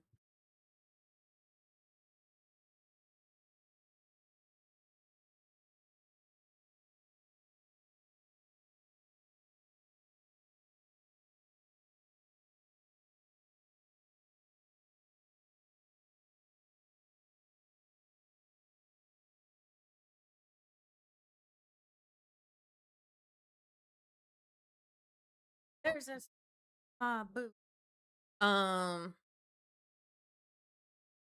Like it's these bounty hunting missions where everybody gathers together to take down a bounty. Oh, so it's kind of like the same thing as the events. The one where you like the super mutants and you're in like this valley. That one I like a lot. That one's great for getting experience points. Marijuana, 24 have legalized. I should play again. The majority of Americans support easing restrictions on the drug. And on the note of public support, the timing here is also very notable because it comes just days after Trump appeared to openly complain about the slow pace of easing federal restrictions on illegal drugs. Back in December, you had Trump signing an executive order directing federal agencies to quickly ease restrictions on pot and make CBD more available. And over the weekend, he signed another order directing federal agencies to expand research and clinical trials for a handful of different psychedelics, including LSD and psilocybin. And actually, during a signing ceremony at the Oval Office, which featured Joe Rogan, who's of course pushed for increased access to psychedelics, Trump went off on a series of tangents that ended with him complaining to Rogan about how it was taking just too long to reschedule a certain drug. Though he also didn't say which drug he was actually talking about in his disconnected ramble. Viagra. You're going to get the rescheduling done, right, please? So we get. Holy crap! I get got the over rescheduling 1,000 done, please. unrefined You know that. gunpowder. Joe, they're slow walking me on rescheduling. Okay, you're going to get it done, right? And then boom, just like magic, a few days later, administration officials suddenly rescheduled marijuana. And overall, I think this is a good move. Does it negate all the other 99% of things? No, but at least as of now, this looks like a positive. But the next step from that, we've got to talk about this Mr. Beast controversy, because he is once again in the hot seat over his company's alleged culture. And this time you've got allegations of sexual harassment, retaliation, and even making an employee work while she was actively in labor. Right? And specifically what we're talking about in this story that's now been... Okay, so my gardens have compost bins in them, right? That's got holes drilled into them so the compost can seep out the bottom into the soil around it. Well, my dog was in my garden last night when I got out of stream in the compost bin, and he was stepping on my cabbages. So I heard like a bucket noise, so I thought that was the dog in the compost bin again. So I was like, "Gah! My cabbages!"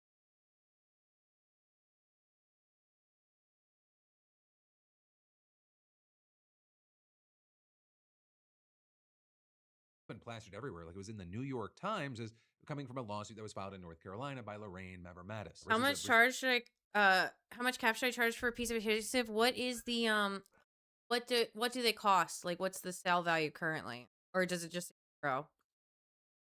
What's the suggested what's the MSRP?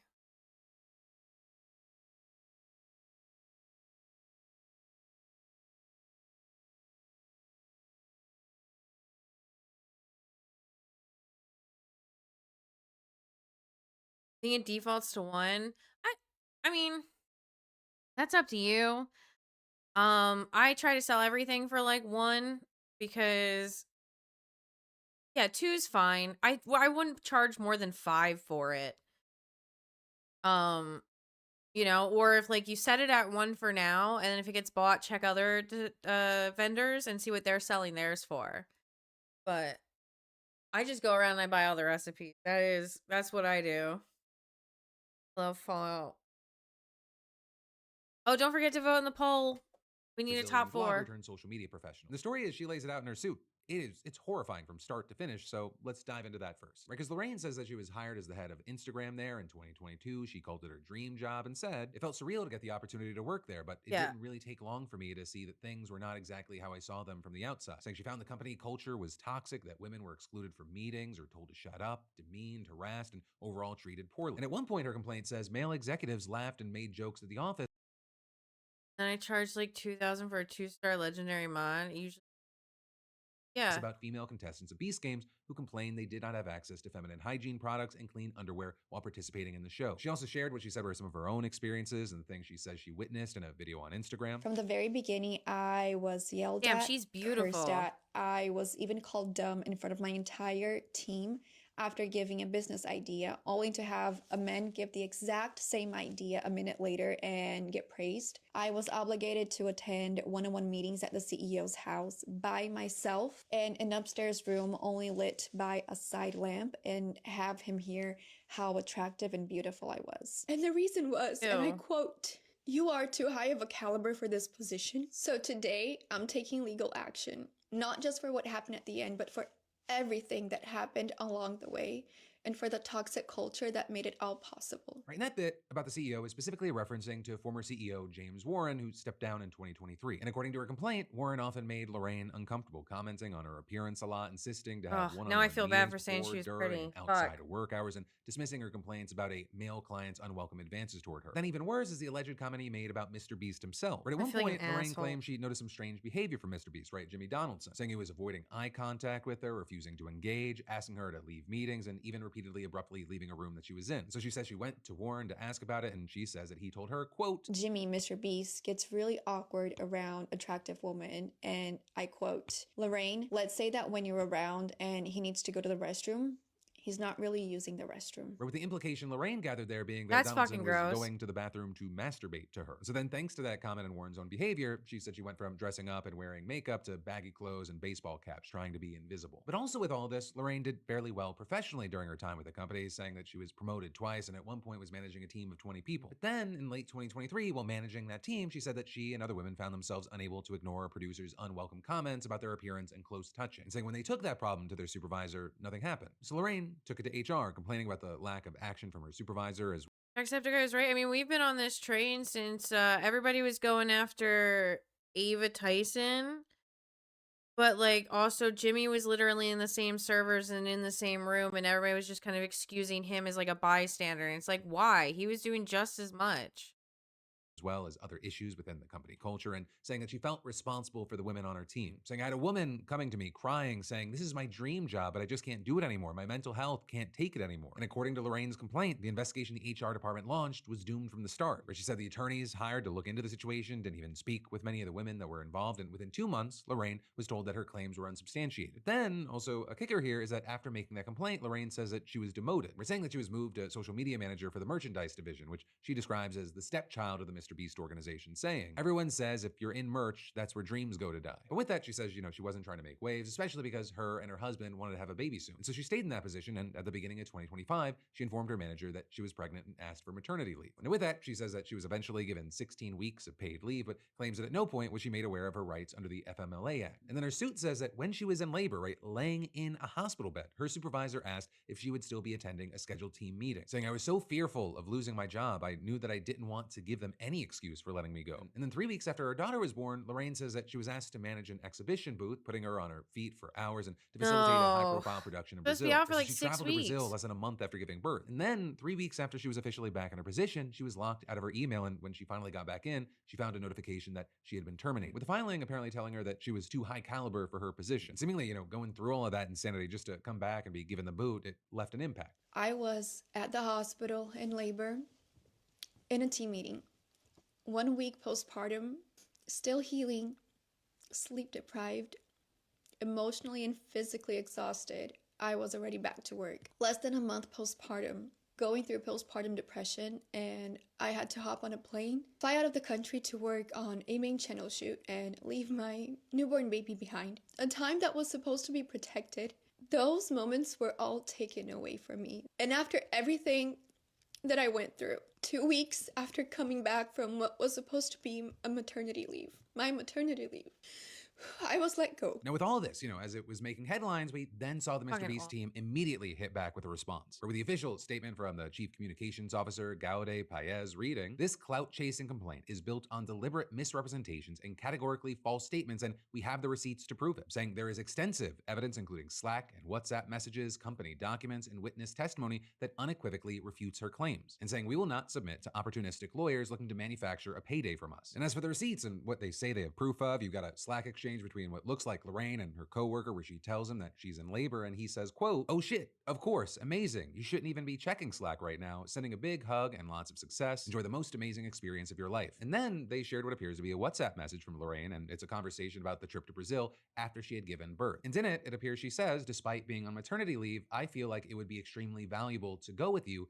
to make sure everything works out smoothly and to have a Brazilian citizen on the ground with y'all for any last minute things that may arise." We also saw the company share a copy of their handbook with what looks like Lorraine's signature on it as well, or with that handbook containing the company's FMLA policy, apparently trying to disprove the claim that she didn't know about her rights there. And then today, we reached out and you had a company source claiming that most of Lorraine's story just isn't true. Right? And so, for example, they said that she wasn't demoted after bringing a complaint, claiming that Lorraine actually asked to explore other areas in the company, and she even kept her impressive salary when she was There a shifted to lawsuit social going? media manager of e-commerce. Also, as far as Warren's behavior and the question of was James investigated, we talked to a source with knowledge on the matter, and they said that he was, with him claiming that Lorraine raised the complaint in 2023 against James, saying the breakdown of the events was that James asked her to mentor someone. She met with them several times and said she didn't feel comfortable, so she took it to HR, with him then claiming that Lorraine claimed that James Warren brushed her off, and saying when they interviewed him, he just said that Lorraine didn't have to work with him, with them then claiming that Lorraine eventually admitted that that's what happened. But then also going back to the company source, they held firm that the whole Jimmy gets really awkward around beautiful women situation never happened, and they're saying that Lorraine made no complaint about it to HR, and they claim she only brought it up after the fact in a bid to get media attention, which then also echoes the official statement that we saw from the company saying this is an allegation fabricated for the sole purpose of sparking headlines, and saying it's also disgusting that the lawsuit is exploiting Jimmy's eye condition and Crohn's disease, two medical conditions he has been publicly open about in their attempt to secure a multi-million-dollar payday. And they also said that there was absolutely no expectation for her to work while on leave, that her job was guaranteed when she came back, saying again that she volunteered for the trip to Brazil and that she was given extra days to her leave to make up for it. And then as far as her getting fired right after coming back, you had a company source saying that it was an unhappy coincidence, saying they had brought someone in to address the issues of e-commerce not being profitable, and in the reorganization, several roles, including Lorraine's, were cut, saying that a number of men were also part of this cut, and saying that she was told that it had nothing to do with her or her performance. And so kind of ultimately, the Mr. Beast organization side of this story is that Lorraine is a classic case of a disgruntled employee using the massive audience that comes with working for Mr. Hi, Beast to prop herself Kenny. up. And with that, saying they're not going to let her bully them with sensationalized tales. But ultimately, that's where we are right now. And so I want to end on two different notes. The first being, I'm very interested to see where this goes. I have my eyes on this because we have two very different versions of the same story. You got both sides releasing receipts. On one side, you have Lorraine presenting a detailed account of sexual harassment, How are retaliation you? after a complaint, being forced to work through maternity leave, and being terminated after what she described as a sham reorganization. And on the other side, the company's showing messages where it looks like she volunteered for the Brazil trip, where someone who appears to be her coworker explicitly tells her to stop checking Slack and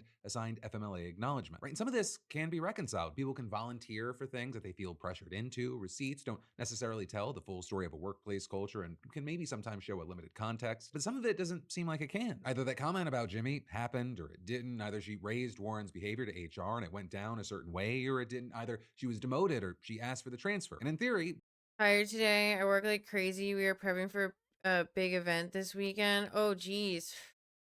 Well, come relax with us. Come roll up a joint. Oh, you're probably in the gym right now. You say, come roll up a joint and have dinner. I might go get some. Haven't eaten yet. Haven't eaten since like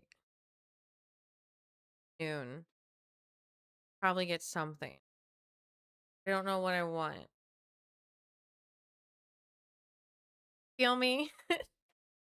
that's going to get sorted out through discovery, and if this doesn't settle, in a courtroom. Because workplace harassment cases, they often come down to documentation, witness testimony, and patterns. And right now, you've got both sides here signaling that they think they have the stronger hand, so we definitely have to keep our eyes on this. And two, it gives us kind of the opportunity to say, if you or someone you know is navigating pregnancy discrimination or FMLA issues at work, a better balance, they run a free... Well, you're in for a very relaxing night, because I don't have too much entertaining in me tonight. I'm like, what can relaxing, chill thing we do? I should have brought face mask out. We should have done a face mask night. God damn it. Maybe the next movie night. Oh, okay, by accident. Really could use it at me. Although I have been putting sunblock on. Proud. Yeah, no, come relax with us tonight. I haven't figured out what we're doing after the news yet. legal helpline at 1-833-NEED-ABB, and the The federal EEOC has a complaint portal All right, at I'm gonna go get some food. I'll be right back. EEOC.gov. And actually, also the Time's Up Legal Defense Fund at the National My Women's Law shoes Center is back another resource for on. workplace sex discrimination cases. And I mention all that because, yes, this is a big story, but it is also a single story. And if I can use it as an avenue to get the word out and maybe it helps other people that are in horrible situations, that ends up being a win because everyone should be treated well at work and feel safe and supported. But then from that, as we begin to wind down today's show, I want to end on two things. One is our weekly congratulations, and the last is the last piece of news we need to dive into. So first, let me say congratulations to Sydney A., SeatGeek's latest weekly winner, who just scored $500 in tickets and is going to go see Tame Impala. For the rest of y'all, that's right, SeatGeek is still giving away $500 in tickets, and you should definitely enter today if you haven't already. You could be the next winner and snag $500 towards seeing your favorite artist, sporting event, or play. I mean, there's like over 70,000 events to choose from. Just add code DeFranco to your SeatGeek app profile for a chance at the weekly $500 prize, no purchase necessary. But then, for our final story of the day, do you smell something? You suspended this pro-vaccine messaging campaign, but somehow you're spending taxpayer dollars to drink milk shirtless in a hot tub with Kid Rock. Oh yeah, that was RFK Jr.'s pork chop looking ass getting skewered, grilled, and marinated over 4 days and 7 separate hearings. Now, with there just being hours and hours of testimony, I can't get through everything, but there are a handful of moments that have been grabbing a lot of attention we should talk about, right? Like when he was confronted about his own words about putting black kids to work on farms and conveniently suffered a bout of amnesia. Well, let me read exactly what you said. You said every black kid is now just standard. Put on Adderall, on SSRIs, benzos, which are known to induce violence, and those kids are going to have a chance to go somewhere and get reparented. You said that if you could, you would send, quote, every black kid, again, your words, not mine, to go live on farms and work. I have no memory of saying anything like that. Yeah, well, I actually have the recording that I can give to you, but it is absolutely what you said. I do not believe that every black kid should be reparented on a wellness farm or whatever, and I have never believed that. If I said it, I apologize, but I'd have to see the transcript. Right, and here's that clip that she's talking about. It's from his election campaign in 2024. Wellness farms, rehabilitation facilities that I'm going to start in rural areas all over the country, where people, any American can go for free, any of them who is dependent on drugs, either legal drugs or illegal drugs, psychiatric drugs, which every black kid is now just standard put on Adderall, SSRIs, benzos, which are known to induce violence. And those kids are going to have a chance to go somewhere and get reparented. But then naturally with RFK Jr., a huge amount of the hearings, they centered around vaccines. Which actually, speaking of those, his CDC just yanked a study conducted by its own scientists after it showed COVID vaccines to be effective. Or with a paper finding that vaccination cut the likelihood of ER visits due to COVID by 50% and of hospitalizations by 55%. But instead of publishing it in the CDC's journal last month as it was originally supposed to be, RFK's minions just shelved it. Or with them claiming that they took issue with its methodology, but experts say that the method's a standard one that's been used for plenty of other studies in the past. And then regardless, they say that it's very unusual for agency leadership to just cancel a publication like this after it's already cleared the scientific review process and been given a publication date, especially after RFK's acting head of the CDC reportedly asked the study's authors to change its design and they refused. But of course, publishing it would have contradicted RFK's efforts to restrict vaccine access, not to mention his claim that the COVID shot was the deadliest vaccine ever made. But when he stood in front of the Senate, right, the pro-vaccine Republican Bill Cassidy fact-checked his bullshit right there on the floor. Because in support of his claim that the drop in mortality over the 20th century was due to better hygiene and sanitation and had almost nothing to do with vaccines, RFK cited 2 studies. CDC has actually done a real study that answers that question. It's called GUYER, G-U-Y-E-R 2000. There's another one that came out in 1977 that was required reading in virtually every medical school that says the same thing. And I'm back. the author of that one. I got cereal. My kid was like, "Can I have some cereal?" And I was like, "That sounds like an excellent idea." Oh my God, good morning, Chris. Worm man. Oh, so we're like, okay, we're caught back up. I don't know what's going on. I just got back with some food. That one was called McKinley and McKinley. But then after doing a bit of research while others spoke, Cassidy served up the truth. I've looked up the article. The quote Ooh, is, what kind of cereal? "Thus vaccination." It's this new Oreo cereal. I like the one that's like Cheerio shaped, but this one is just like Cocoa Pebbles with marshmallows, so it's an okay substitute. So it's all right. It scratches the itch, you know. Does not account for the impressive Use declines the in mic to hide my mortality seen in chewing. the first half of last century. The reductions in vaccine-preventable diseases, however, are impressive I'll condense. In the early 1920s, there were about Did he explain why AOC got into a fist fight with RFK? The battle of the acronyms? Abbreviations? about 500, there are about 500,000 annual cases before the introduction of the measles vaccine in the 60s. Because of vaccines, these deaths have been virtually eliminated. So that's the complete context. I was talking about mortality, Senator.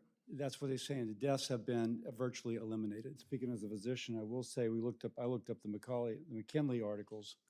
There was 3.5 million cases of measles per year before the vaccine came along, and about 550 deaths.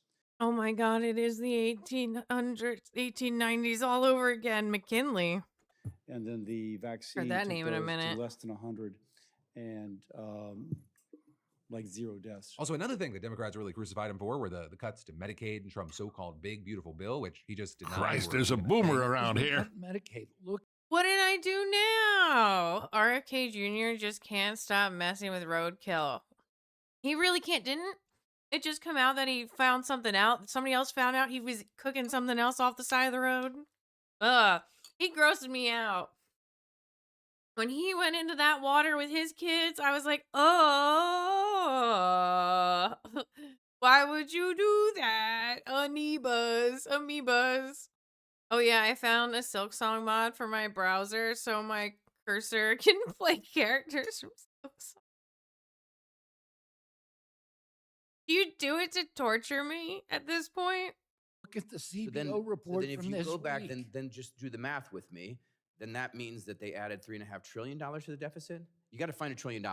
You either added $1 trillion to the deficit or you cut Medicaid by $1 trillion. I mean, do you think the Congressional Budget Office is lying? Yeah, but the Congressional Budget You Office. think they're lying? No, they're saying that there was this. They're saying there's cut. a 47% increase in Medicaid. And as it turns out, RFK is technically correct here, right? Medicaid spending will still increase. But the part that he's papering over is that the spending will increase way less than it otherwise would have had the bill never passed. Like anywhere from $665 billion to $1 trillion less over the next decade. And so whether you want to call that a cut or pick some other term, the fact is that 7.5 million people are projected to lose their Medicaid coverage by 2034. And it's not just that. Lawmakers also questioned RFK about his HHS budget request for 2027. Secretary Kennedy, do Hi, you Dorothy. think that NIH should fund less cancer research? One of the few agencies that's gotten a raise in the budget proposal is. Wait. Fuck. Is that Jeffree Star? Oh my god. Oh my god. No, I'm going to hell.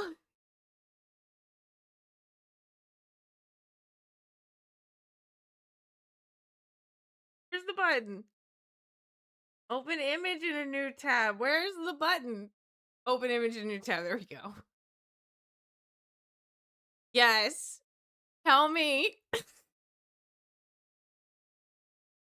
That was fucked up.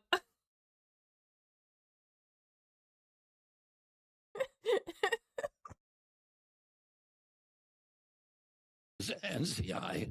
And that increase is less than $1 million for an institute with a $7 billion budget. Secretary Kennedy, do you think NIH should fund fewer Alzheimer's disease research grants? I think they should be funding more.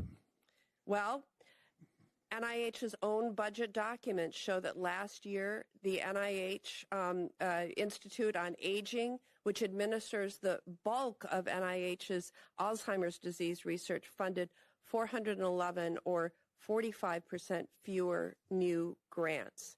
And this is true for every disease in NIH's research portfolio. And then, continuing on the theme of RFK fudging the numbers, he had this insane response to Elizabeth Warren's question about Trump's lies on drug prices. He claims that Trump RX has reduced prices by as much as 600%. 600%, which I think means companies should be paying you to take their drugs. President Trump has a different I mean, way that's of fair. calculating. They should. There's two ways of calculating percentage. If you have a $600 drug and you reduce it to 10, that's a 600% reduction. I think more people would get vaccinated if there was a payment incentive. I do feel like it. But you know I only have 5 minutes. Now, y'all, let me just be very clear here. If you go from 600 to 10, that is a 98.33% decrease, not 600%. There are not two ways of calculating that. There's not alternative math here. That's just simple arithmetic. I get that a lot of people on the other side here embrace the idea of alternative facts, but the math here is just math. Even ChatGPT, when it's not hallucinating. Yeah, penalties and punishments don't work on Americans. Dollars do. Yep, it's always the dollary dues. It'll give you the right answer. Well, although, speaking of which, maybe it'll become the next head of the FDA anyway. AI is going to revolutionize medicine. And it may at some point, make FDA even irrelevant. Citizen, I just was reading about a dog that had cancer, and his owner used AI to develop a personalized treatment that cured the cancer. But putting all that silliness aside, as many have noted, RFK kind of seemed to walk a very fine line during these hearings. Right on the one hand, he doesn't want to upset his Maha base, but then on the other hand, he can't upset Daddy Donald. So in several issues, he either waffled back and forth with his answers, or he just backtracked entirely. Or like when lawmakers pressed him on the measles outbreak, he endorsed the measles vaccine, but also downplayed the severity of the disease. Or like when they asked him whether he's okay with Trump's executive order increasing production of glyphosate, a cancer-causing pesticide that RFK once sued Monsanto over, and granting the company immunity from liability for its harms. And as Maha base, they might not believe this, but RFK defended the chemical as necessary for food production, arguing that Trump's order helps protect American national security. But despite all that, it looks like Trump's seen the polls showing that RFK's anti-vax agenda is unpopular among the general public, even with Republicans. Because according to the New York Times, the White House has pushed the health secretary to focus less on vaccines and more on stuff like healthy eating ahead of November's midterms. And just last week, as RFK was beginning his hearings, Trump nominated Dr. Erica Schwartz, who's actually supportive of vaccines, to lead the CDC. So we'll have to see, assuming she gets confirmed, if RFK lets her exercise any power or if they inevitably clash. Though at least while at Congress, he said that he supports her nomination, but refused to commit to accepting all of her decisions on vaccines. But that, my friends, you beautiful bastards, is the end of your Thursday Philip DeFranco show. And I actually just have some friendly housekeeping right here at the end. First, remember, I'm taking the show on the road, though it's the Crashing Out Tour. Me and my buddy Alex Perlman losing our minds together with you in 12 different cities, also maybe more soon. And you can get your tickets right now at crashingouttour.com. Use presale code CRASHING. And we're already blown away Oh, by I did how my many people yoga got today. tickets. I hope you That can was come fun. too. If you missed it, I actually uploaded 2 Philip DeFranco shows today. I had one earlier today about prior authorizations, and John Ossoff joined us. And 3, if you haven't seen it yet, I did it down the harbor. It was very nice. Although there was a man fishing there, and I was right next to traffic, so that was probably fun. I'm gonna finish his milk. That's a weird sentence to say. What do I want to put on while I finish my cereal?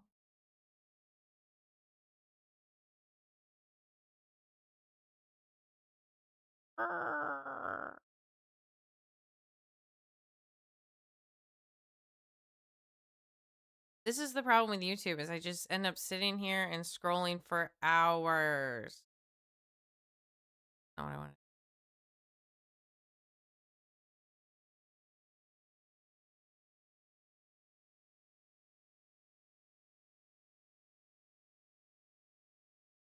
Wiggly tonight. Oh my god. All right. I'm not laughing that there is a mass shooting happening. I'm laughing at the fact that I was looking for something to talk about and I was not expecting mass shooting to come up. So, not what I was expecting tonight. I will not be playing that. I'm just going to pop one from the playlist, I think. Oh, I have this. I don't know why I don't use it. I want to get back to the theme.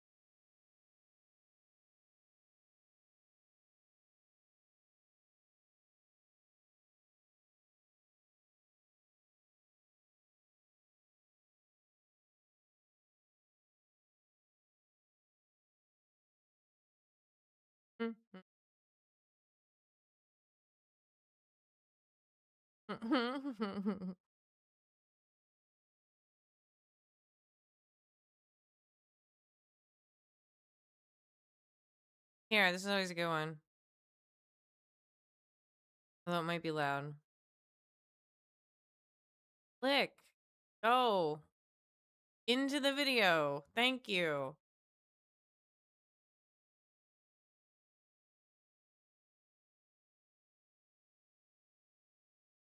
But here. Fast. This is behind the counter at a local Japanese burger shop. This is Tokyo. Palo from Tokyo. Palo from Tokyo. He's a YouTuber that goes around and shows people their shows off their jobs. Tim the Cake introduced me to it. It's really good. Nope, that's totally wrong stuff. Oh no. I hit all the wrong buttons.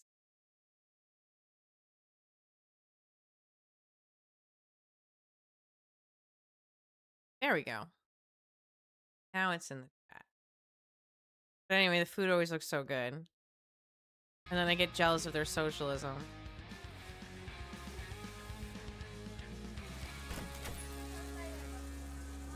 This morning, I'm in Tokyo's Kamimeguro area, and I wanted to show you this burger shop behind me. They make some of the most unique burgers, so I had to definitely take you behind the counter and show you how they all do it. All we have to do now is wait for the owner to arrive. Today, I'm taking you deep into the Kitchenette Burger Factory, a fairly new hamburger spot run by a young and local Japanese couple in Tokyo. They've got over 50 kinds of burgers, including some wild creations like a melon pun burger and a melty cheese-coated burger. Inspired by a love for American culture, this spot pays homage to the classic Oh, I thought you burger meant just the joint, cheese. but when it comes to crafting burgers, the owner's meticulous Japanese sensibilities take over, resulting in beautifully assembled, clean-finished Stunning. creations that may contrast a typical American That's Flavor Town Guy Fieri. style. With a fun and positive vibe, this place has quickly become a go-to hangout for many locals. Good morning. That's the owner, Kawasan, and his wife. He started the shop 6 years ago, and his wife works with him every day. The store opens at 11:30, which means that they have about 1 hour of morning prep from now. So, how long have you guys been married? 結婚してもう10年ぐらいになるかな。子供が今8歳と6歳。 Oh, awesome. So, whose idea was it to open the shop? ここは僕の考え。全部僕がやりたくて、で手伝ってもらってるみたいな。 That's amazing. What did she do before? アルバイトしながら歌を歌ったりしてて、で僕は別で音楽でギター弾いたりしてて、でそこで出会った。 That's so What kind of music? 僕はパンクが好きです。グリーンデーとか。 Dope. Oh my god, this is the plot of a Japanese romance manga. Two people meet at an emo concert. They fall in love and open a burger joint together. That's so cool. I could not write a better plot. Years he discovered two passions that would shape his life: music through the guitar and creating burgers. But when his band broke up later on, he made the difficult decision to step away from his musical career, and rather than lose his creative spark, he redirected it, channeling the same passion and energy into the world of burgers. The medium that. changed from chords and melodies to buns and patties, but the mission remained the same: to create something meaningful and bring joy to others through his craft.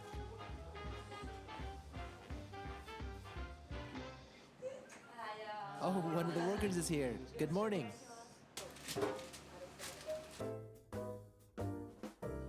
That's the meat for their pulled pork, and it smells incredible. They dry rub it with their original spice mix and let That it is a rest beautiful overnight. cut. Now, it's slow cooking at low heat for 5 to 6 hours until it becomes so tender it practically melts and falls apart that's on its a- own.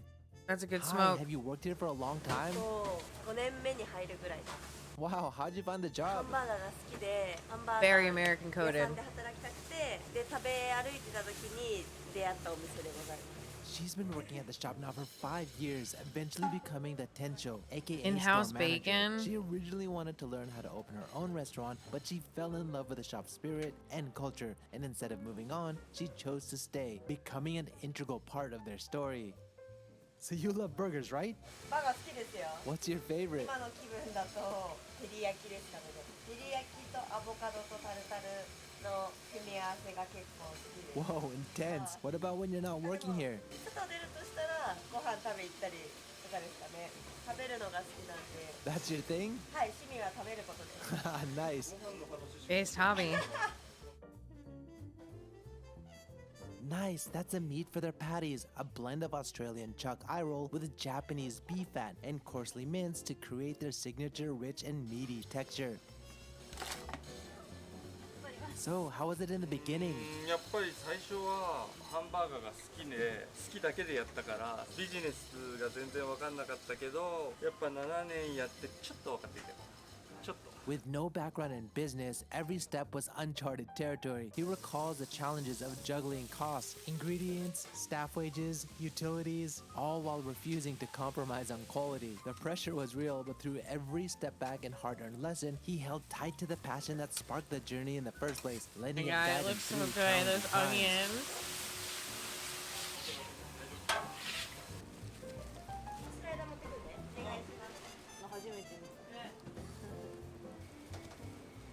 Hi, how long have you worked here? 私は半年ぐらい、9月から So why here? 作りたくて How's it working here? 楽しい。全部一からだから全部勉強してます。 Cool. ダンスしてた。前ね、 Oh, what ヒ kind? ップホップをやってたけど、 What do you do now then? お家でずっとゲームしてます。 Which game? スプラトゥーン。 Splatoon？日本人じゃない人ともオンラインでできるんですよ。アメリカの人とかめっちゃ強い人。 A marabou cat. Help, rise up. あと2個入る。 My ankle fell off. My foot's missing. Goodbye. What's a cute logo? At 11:30, the shop is finally open for business. And right at the opening, there's already a customer. Oh, and Kawasan is already making a burger for deliveries. Not too long ago, Daimai, aka food delivery options, were severely limited, but the pandemic forever changed Japan's food delivery culture as food delivery technologies quickly advanced and made it more convenient. Nice, the first order is in. I guess they ordered a burger and a sandwich. So what was the original inspiration for all this? 僕はやっぱりアメリカ、西海岸、カリフォルニアとかでもやっぱ日本人だから日本人のこう繊細な部分とか丁寧な部分も自分は好きで。 Although hamburgers are not a traditional Japanese food, he says that when he took a trip to California many years ago, he fell in love with the taste and now blends the bold, juicy American burger with his own burger's Japanese pretty nature good. of subtlety and attention to detail. Before I show you more of how Japan That does was a its burgers, BLT. let me share with you how to experience Bacon, Japan lettuce, and through an tomato. authentic snack box delivered directly to the comfort of your own home by Sakuroko, the sponsor of this video. Just look at this carefully curated box filled with traditional and seasonal snacks, all supporting local makers across Japan. Always unique to the month itself, this one's theme is Journey to Okinawa. It's got so many tasty treats like this mango jelly, ben imo pie, Okinawa baked chocolate, Kokuto cinnamon peanut. We have this supermarket near us. It's called the Asian Supermarket, and it's got so many goodies from like all of the different like South Asian and there's so much like Chinese, and then there's like Japanese, and you get all kinds of like good vegetables and fruits and like candies. Oh, I love it. Culture. Better yet, it ships worldwide. And ramen. So give Tons of yourself ramen. or even a loved one and get $5 off your first I order love a good by soup. using my code Paolo and link in the description. Soup for my family. So you're the store manager here, huh? はい、最近なりました。 Congratulations. ありがとうございます。祝福してくれた。 So as the store manager, what's the most important thing for you? そのお店の空間作りを一番意識してて、自分がそれこそお客さんだったんで、その時感動したその空間を自分たちでできているかっていうのを意識してます。 She recalls how Kawasan's wife showed her firsthand the quiet power of omotenashi, the Japanese spirit of hospitality rooted in genuine care by treating guests with sincere respect and anticipating their needs without expecting anything in return. A culture deeply rooted in Japanese society and practiced not only in customer service but also in daily life, helping to foster strong relationships. So, did you ever imagine yourself working in a burger shop? こういうのですか？全然そんなこと考えてなかったです。歌を歌うのがしたかったんですけど、照れ屋なんで無理でした。 All of them are so artistic. パパがハンバーガー屋さんやりたいって結婚する中で言ってたんで、一緒にできてよかったなと思って。 Oh, I'm so happy for you guys.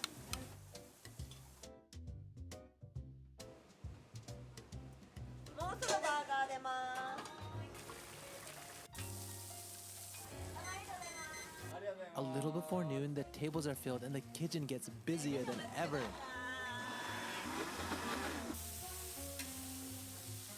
It's incredible to watch them in action, crafting the burgers in rapid succession, each one flawless, operating like a finely tuned burger pit crew, where precision, speed, and teamwork all come together under pressure. Although the shop has grown and developed a strong local customer base, it wasn't always like this. In fact, it was only in its second year when it finally started to gain its stride. But that's when the pandemic struck, threatening to bring it all to a halt, as many neighboring Fried businesses egg around on a them closed burger. down. Kawasan, his Oh, wife, and his small man. team held the line, pouring everything they had into keeping This is the making dream me alive. far too They hungry for what I persevered, am. I'm and so today, sorry. That unshakable and resilient unity is the heart of everything they do. Oh my god, that looks so good. That's like They a look melon busy, so let's go float. talk to some customers. Melon soda float. Hi, can I ask you a question? What are you eating? Soda float. How is it? お肉が分厚くてすごい美味しいです。 Do you always order that? いや、結構買えます。でもアボカドが好きなんで、アボカド入ってるのよく食べます。 Cool, thanks. Excuse me, do you come here often? Sometimes 家近いから。 Ah, okay. でもこの辺には一番美味しいと思います。 Nice. What's your favorite? All right, cool. Gym is confirmed for tomorrow. Let's go. I did my yoga today and I was terrible at it. I did not drink enough water, so like I was just strained. I could tell. And I was like bouncing around a lot. So I was like, "Oh, well, this week sucked. We'll do better next week." Awesome. Thank you. はい、お願いします。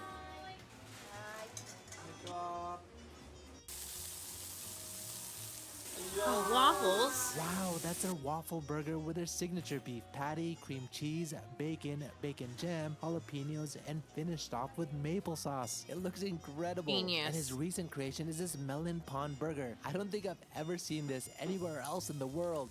So how do you craft such unique メ burgers? ロンパンは甘い具材をバーガーに入れるのが好きで、ピーナッツバターとかジャムとか入れたハンバーガー作ってて、外側を甘くしたらどうかなっていうアイディアでメロンパンを思いついた。 Genius. For Kawasan, his love for burgers is the engine that drives his creativity. He envisioned a place where imagination meets flavor, where no two burgers have to be the same, which is why he gave his shop the name Burger Factory, a tribute to his dream of offering endless possibilities between two buns. He even created a hidden menu with an animal-style vibe.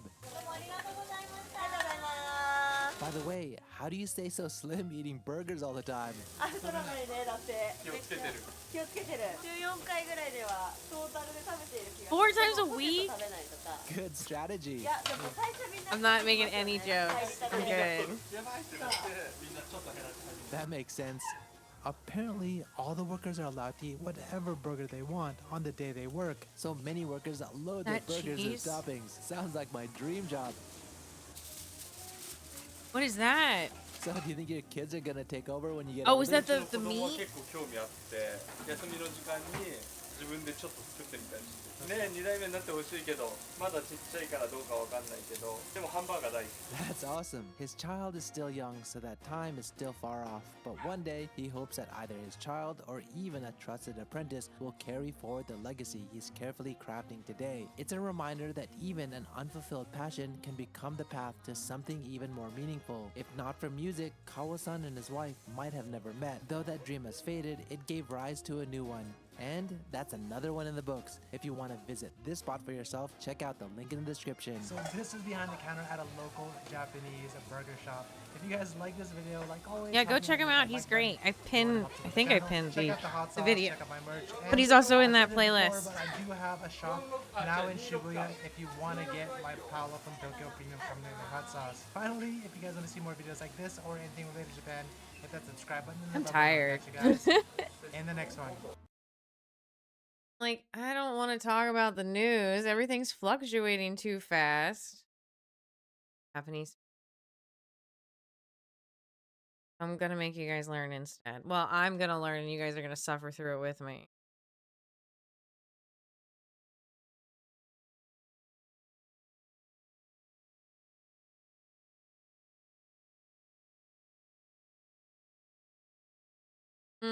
Oh, is there a Jack Rackham in here? I feel like a Jack Rackham would be.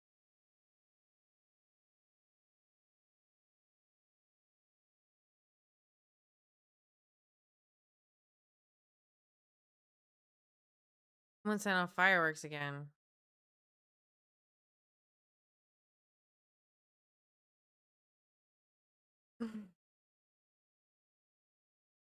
What will not get me put on a no-fly list? What would do that?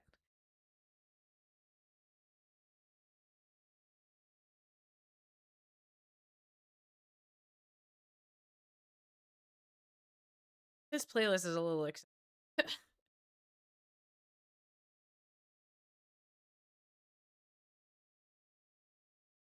Oh, here we go.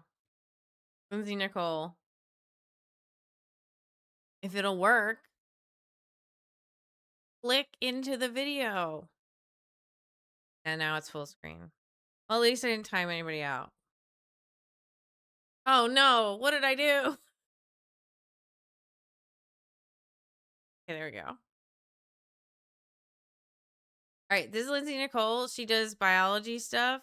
She's really awesome and really intelligent, and I love when she covers sharks, and her editor is fantastic. Please go subscribe. I think I copy and pasted the right one. Yes.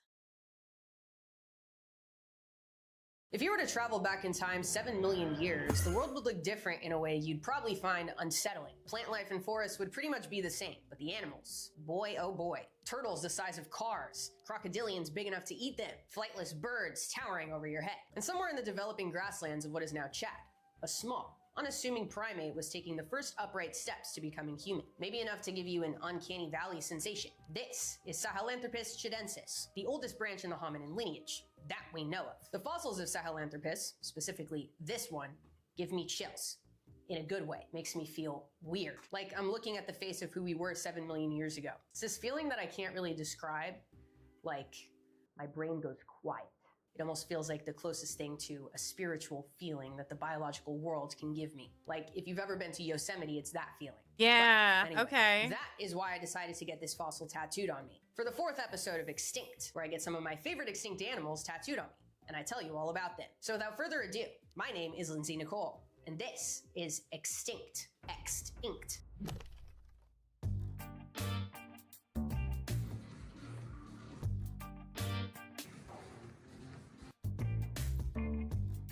Oh, is this the one where she gets the tattoo?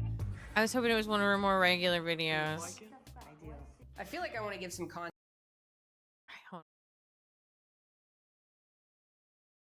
I'm sorry I'm so indecisive tonight, guys.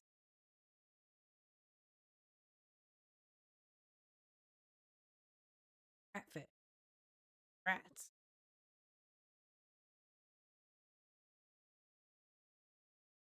Crab. Rats. Rats. Ooh, there's no echo, really. Rats. When you think of Rats, this will work. we There think we of go. them as all over the place, all the time, omnipresent in the cracks and crevices of our society. Blue, You don't think shake your rat, Blue. I hope Blue's in here and has a rat to shake, otherwise it's gonna be real weird. of them as originating from somewhere, once not existing in what is now New York City. But like everything on this planet, rats, too, have an origin. We have a complicated relationship with rats. We think of them as pests, as vermin. They're considered one of the most hated animals on the planet. But it took a lot for them to get there, and that title arguably makes them one of the greatest success stories in the history of life on this planet, that we know of. So today I'm going to introduce you to this success story. I'll tell you about their evolutionary journey, some freak rats alive today, Jack Black, a man who played a huge role in the future of rats, and more. So without further ado, my name is Lindsay Nicole, and this is the history of rats that we know of. A long time coming. Yeah, she's been talking about rats forever. Let's get the general information out of the way. Rats belong to order Rodentia. They are rodents. Not surprising at all. I'm sure you probably knew that. They are the classic typical rodent. Actually, I'm curious. When you think rodent, what do you think of? I feel like my brain, which I have had since I was a child, like, you know how you have some things left over in your brain from when you were a kid? Like, the image you thought of when you learned about something as a kid is still the same image you think of now when you think about that thing. Like when I Yeah, okay, I totally get that. Like, so I grew up on like Bill Nye the Science Guy, and so like there's an episode where he talks about plate tectonics, and he has blue jello in like a aluminum tin, and then he puts like little continents on it, and he starts shaking it. And when I have to think of continental drift, I think of that. Wait, is an insult me and my friends call each other when they're lying? Ratus? Really? Why? giraffe, I think of an image of a giraffe I probably saw when I was learning what a giraffe was. So when I think rodent, I think rabbit. But rabbits aren't rodents. They're not. Yeah, I found that out later in life. So I feel like you might think of rabbit when you think of Really? rodent, but no. But they have different bits, which is the scientific name for the brown rat. What's Vulpus vulpus? That's fox, and I only know that because of the Fantastic Mr. Fox movie. Rabbits are a sister group to rodents, the lagomorphs. So definitely rodent adjacent, but nevertheless not rodent. But lots of things are rodents. There's over 2,600 species alive today, and they are fucking all over the place. On every single continent, almost. Antarctica is questionable, but everywhere else, yes. Rats are nearing Antarctica, and it is something globally we are trying to put a stop to. Maybe I'll talk about that later, but maybe we'll save it for a different day. Anyway, rodents live in all different kinds of habitats. Some gliding through trees, others dragging pizza through a New York City subway. And I would argue that Wait, hold on. There we go. New York City is Oh, nothing sorry, without it's so pizza. loud. Oh god. That was deafening for me. I apologize. despite their species diversity, rodents in general get a pretty bad rap because of, you guessed it, the rat, our creature in question today. They're all over the place. They get I in love cracks and that. crevices you don't want. I don't know. Maybe I'm into like Zoomer cringe, but like a overblown out sound with like a too many layers of overexposure, brightness down, brightness up, contrast down. Like that's something. It does something to my brain. Like 800 saxophones. I love it. Or dropping like 15 metal pipes down the stairs while my boyfriend tucks me in at night.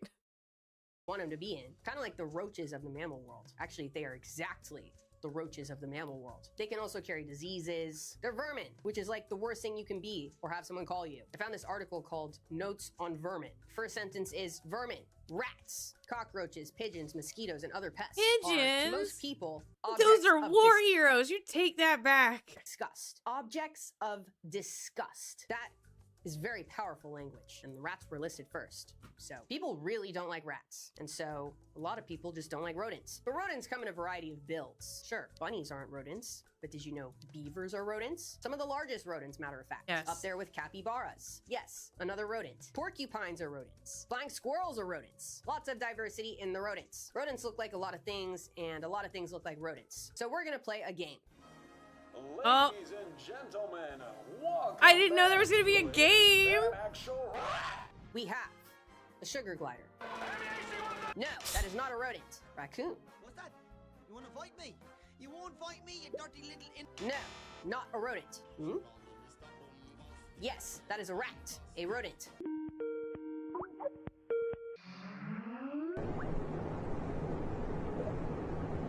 Yes, hamsters are rodents. Hmm?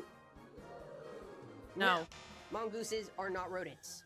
Or mongoose. Mongoose are not rodents. Mongai. Gerbils are not rodents. Yes. Oh Gerbils are no! rodents. Hmm? That's the cutest fucking meerkats. No. No, that is a meerkat, which is not a rodent. Hmm? No. No, ferrets are not rodents. As you can see, lots of things look like they would be rodents, but are not rodents. But enough of that for now. To understand where rats came from, we first have to understand where rodents came from. And this is where shit gets muddy. Because the thing about the rodent form is it's kind of the classic original mammalian form. Mammals have existed for nearly 200 million years. And those earliest species that we know of, like Hadrocodium, just looked like a fucking rat. Jeremiah, 160 million years ago, another one. These were rat-looking creatures, but not even true rodents yet. Generally, mammals stayed looking this way for the next 100 million years. You know why?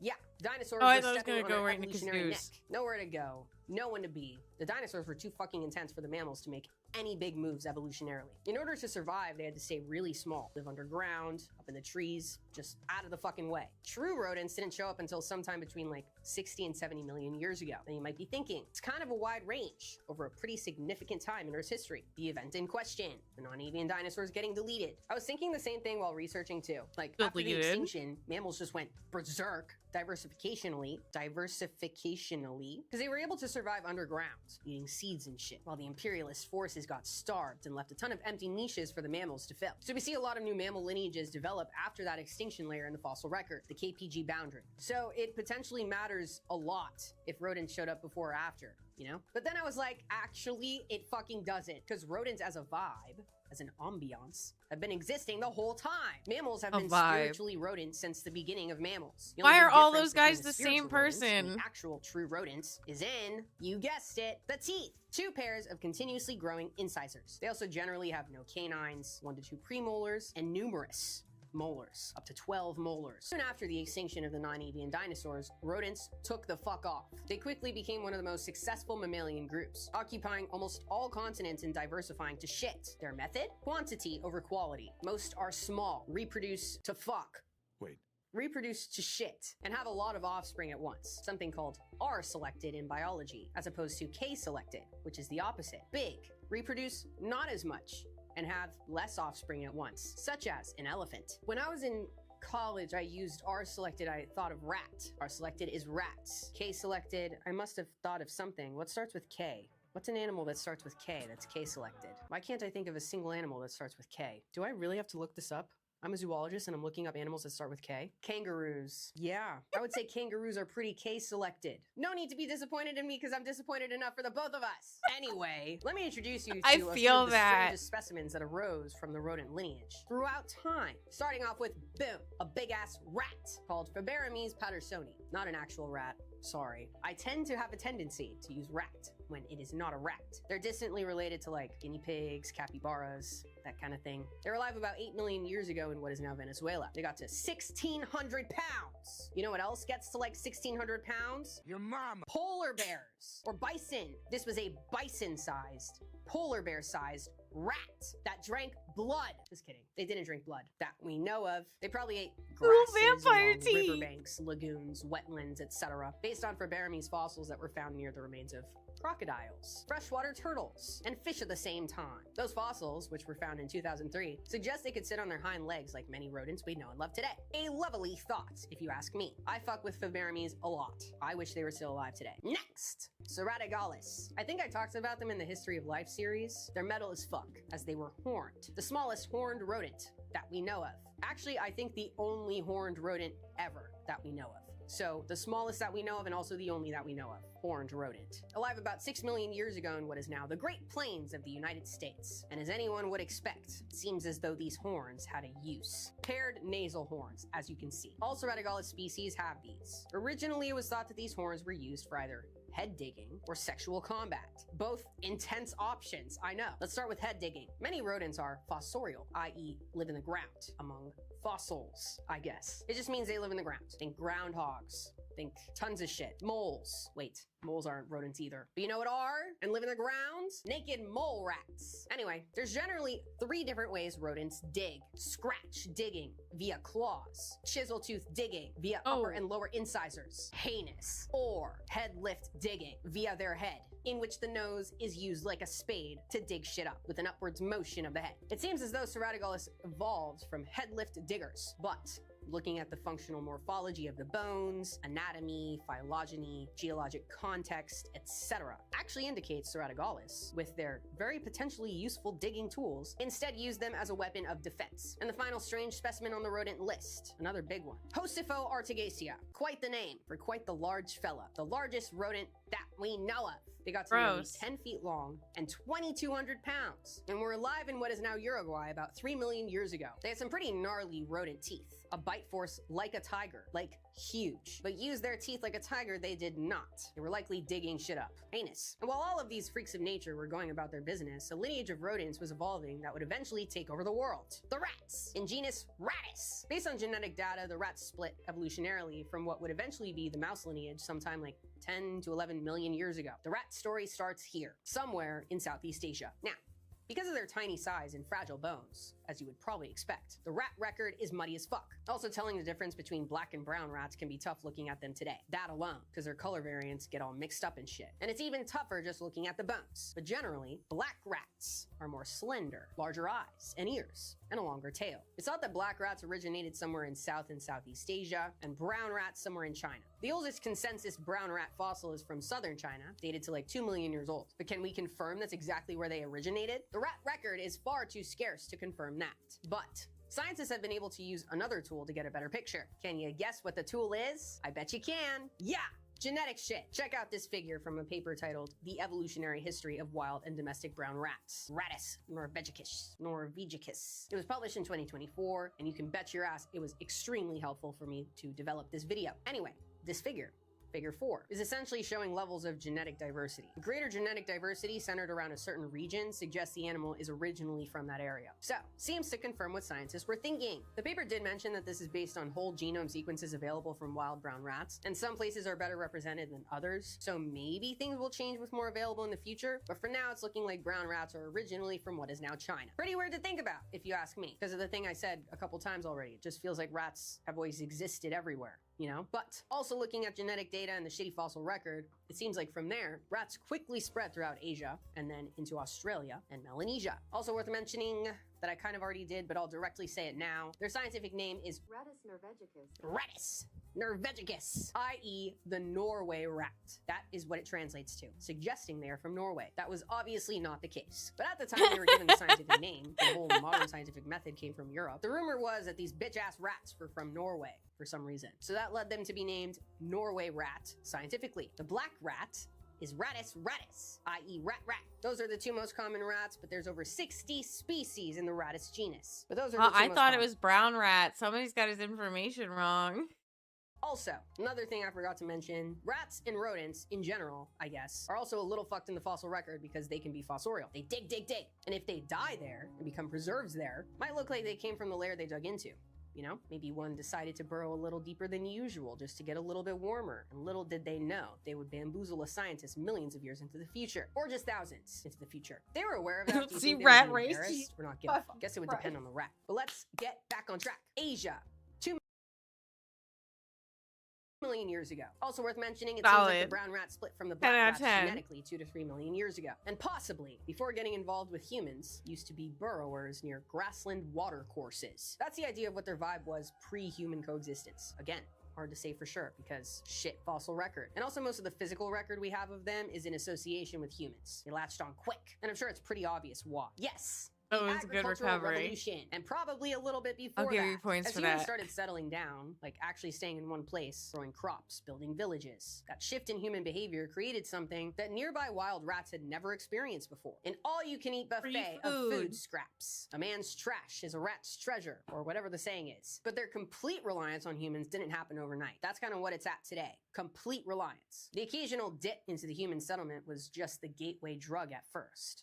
It's no big deal. It's just easy. It's delicious. But then, before you know it, boom, anthrodependence. Eventually, they were almost completely dependent on human infrastructure. They became addicted. Simple as that. In China, the oldest evidence of permanent settlements are like 11,000 years old. So our relationship with rats is probably around that old. I don't see why they would have held out for any reason. This had a ripple effect on some other species too, such as, cats. The rats brought the cats. We talked about that in my History of Cats series, so I'm not really gonna get into it here, but just know we can thank the rats for bringing cats into our home today. So rats are now completely embedded in human life in Asia. They figured out the cheat code. And humans, totally oblivious, are about to do rats the biggest favor in the history of the species that we know of. They're gonna start moving around the world, and they're gonna bring the rats with them. Unfortunately though, along with the physical rat record, the written rat record, say that 10 times fast, can't even say it once. Written rat record, sounds like chicken scratch. Written rat record. The written rat record during this time is pretty shit as well. Unfortunately, no one 3,000 years ago was writing boarded ship today, along with 40 rats. So most of what we know about how rats spread globally comes from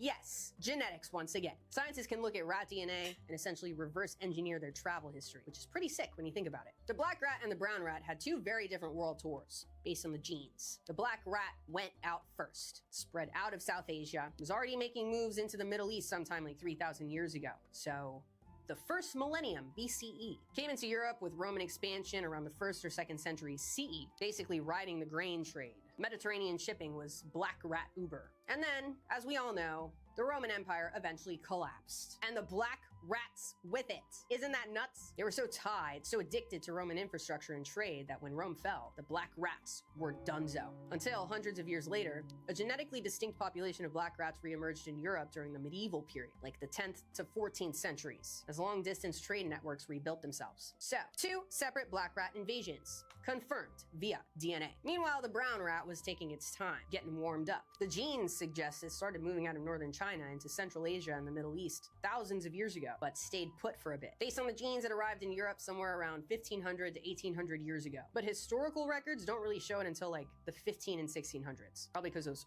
early brown rat populations were just roots waiting to sprout.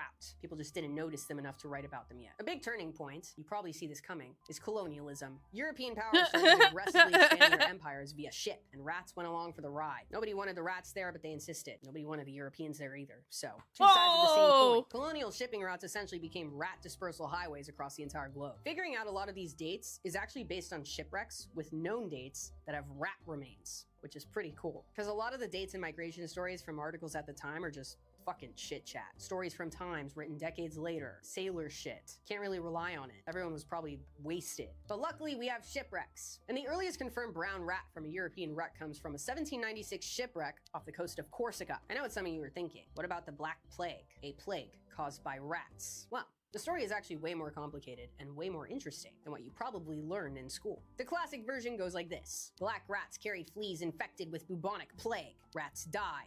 Fleas jump to humans. Humans die. Rats cause the Black Death. Simple, clean, satisfying story. Only problem is it's looking like it's not true. Not true. First off, archaeological evidence suggests black rats weren't even that abundant across northern Europe at the time. Big problem if they're supposed to be the primary vector. And when researchers modeled the actual death rate patterns of the Black Death against different transmission scenarios, the rat flea model couldn't account for how fast it spread. The model that fit best was human body lice and fleas, spreading it directly between people rather than rats as the messenger. So blame lice, not rats. Does that mean it's time for a history of lice? That would be sick and disgusting, but quite interesting. That brings us to a section mentioned in that paper as the ratting of North America, in quotes, suggesting it's a thing. And it turns out there's a paper titled The Ratting of North America from 2024 as well. So, the ratting of North America is as follows. I love that Black rats title. got here first. They arrived with early European colonists. Columbus reportedly brought them to the Caribbean in 1492. By the time the continent was being actively colonized, black rats were thoroughly established along the eastern seaboard. They had something like a 200-year head start over their cousins, the brown rats. And then the brown rats showed up. Many sources will tell you brown rats arrived around 1775, i.e. the American Revolution, which is very cinematic, but also wrong, probably. The team in the Ratting of North America paper looked at rat bones from 32 archaeological sites across eastern North America, using a technique called ZooMS or Zooms, can't remember how you pronounce it, where you can essentially read the protein signature of a bone to identify species. They That's found cool. that brown rats appeared as early as the 1720s and 1730s in places like New Orleans, Virginia, Nova Scotia. The earliest confirmed hard date is from another shipwreck, French ship Le Machol, that sunk in New Brunswick in 1760. So, sounds about right. Brown rats were probably sneaking into North America decades before anyone noticed. And once they were here, the takeover was quick, like a few decades. The same study found that for about 200 years, basically every rat bone they recovered from archaeological sites was a black rat. Then, in the mid-1700s, there's a sharp cliff. By 1800, black rats made up less than 2% of the rat remains in their data set. Over a person's human lifetime, like one generic lifetime, black rats got completely replaced. Did they notice? Probably not. But why did this happen? Why didn't they just hang out together in mixed numbers? What did the brown rat have that the black rat didn't? This is where shit gets a little bit weird. The researchers also ran stable isotope analysis on the bones, looking at nitrogen isotope ratios to figure out what these rats were eating. Brown rats consistently showed higher nitrogen values than black rats. You know what that means? They were eating meat. Meat-eating rats. Brown rats are meat-eating rats, so they were eating more meat scraps, more high-calorie waste. So, more evidence that the For carnivore people. diet is They're right for eating you. the Just people. kidding. That is a joke. That is a joke. What it really meant for the rats is that the brown rats were behaviorally better suited to take advantage of all the scraps and waste human life had to offer, and the pickier black rat just couldn't compete. So at this point, rats have spread across the entire planet, displaced their competitors, and made themselves completely at home in human infrastructure. And humans, for their part, have been pretty consistently trying to kill them. But somewhere along the way, at least a couple people looked at them and said, we could probably use these rats for something. Maybe even keep them in our homes. Pretty big fucking switch up if you ask me. But there are 3 major routes to rats becoming domesticated. Domesticated meaning just used for some use, including having them as pets. That's a use. And that seems to be the first route. The earliest confirmed records of rats being bred as pets comes from mid-17th century Japan, with China potentially even earlier. These early, fancy rats were kept and selectively bred for unusual coat colors and patterns. So same kind of shit we're doing with dogs and cats today, and have been for thousands of years. Maybe not thousands of years, hundreds of years for cats, thousands of years for dogs. We see something and we say, I want it, and I want it to be fluffy. Wholesome when you think about it for 2 seconds, but then longer than that, it becomes not as wholesome. But what's even less wholesome, matter of fact, the opposite of wholesome, is the second route to domestication, rat baiting. In England and France in like 17 and 1800s, later in North America, there's a popular blood sport where a dog would be put in a small enclosed arena with a large number of rats. People would bet on how many rats the dog could kill in a set period of time. Just another one of the fucked up pastimes from this period, which means someone needed to supply a consistent, high volume stock of rats. So rat catchers would breed and maintain large captive populations specifically for this purpose. But this actually led to a little offshoot of the first route, because those captive bred populations would often lead to some unusual colors of interest, that could be pulled out of rat baiting and sold as pets by rat catchers. This is where Jack Black comes in. Not the Jack Black you're thinking of, but this one. The Royal Rat Catcher of England. Queen Victoria's official rat catcher, apparently. He was famous for killing rats, but not all rats. He sold many as pets in the mid-1800s, and he was apparently quite flamboyant in appearance. Jack Black was a machine that turned caught rats into pet rats. Okay, also worth mentioning that researchers think rats went through repeated cycles of being bred in captivity, released or escaping into the wild, going feral, getting recaptured, and being bred again. So the line to domestication was all sorts of twisted. The third route is the most recent and arguably the most significant. Scientific research. And North America was the hub for this. In 1906, a neurologist named Henry Donaldson brought 4 pairs of albino rats to the Wistar Institute at the University of Pennsylvania. His argument for using rats as lab animals was straightforward. Their food preferences and neurological development were broadly similar to humans. They were small, they reproduced fast as fuck. They were easy to maintain in captivity. All those R-selected traits that made them such successful urban pests turned out to make them fantastic research subjects as well. And as you would expect from an R-selected species, those original 4 pairs produced dozens of descendant rat strains. Yes, they're called strains of rats. The only strains I'm familiar with are Blue Dream and OG Kush, am I right? One rat strain ultimately reached 135 generations in captivity. That's a lot of fucking rats. Several of these major strains developed at the Wistar Institute are still actively used in labs today, but a lot of strains got mixed up over the years. Decades of undocumented exchanges of rats between colonies. Extreme inbreeding, population bottlenecks, typical shit, I guess. Domesticated rats were the classic lab animal for decades, until the 1980s when advances in genetic engineering led scientists to start looking at the house mouse. From my understanding, it's because scientists figured out how to manipulate mouse embryonic stem cells, like knocking genes out, knocking new ones in, swapping mouse genes for human genes even. Insane genetic shit. So all of a sudden you can engineer a mouse to model almost any human disease you want for studying purposes. Rats don't have that ability genetically, so lab rats were replaced by lab mice. Well, not completely replaced. Brown rats are still the second most commonly used mammalian model organism, after the house mouse. Rats remain preferred for behavioral research, addiction studies, and cardiovascular research specifically, because in those areas, their physiological and neurological similarities to humans are solid, and they've saved an insane number of human lives. Over the last century, lab rat strains have made foundational contributions to our understanding of physiology, metabolism, neuroscience, and behavior. Pretty much every major drug developed in the 20th century was tested in rats at some point. And so, today, what are rats to us? They're all over the place. They're an expected part of the human experience. Usually not welcome, but expected nonetheless. If we separate ourselves from the idea of them as pests, scrambling around and shit, it's really insane to think about what they've been able to achieve. The brown rat is now one of the most globally distributed mammals on the planet, found on every continent except Antarctica.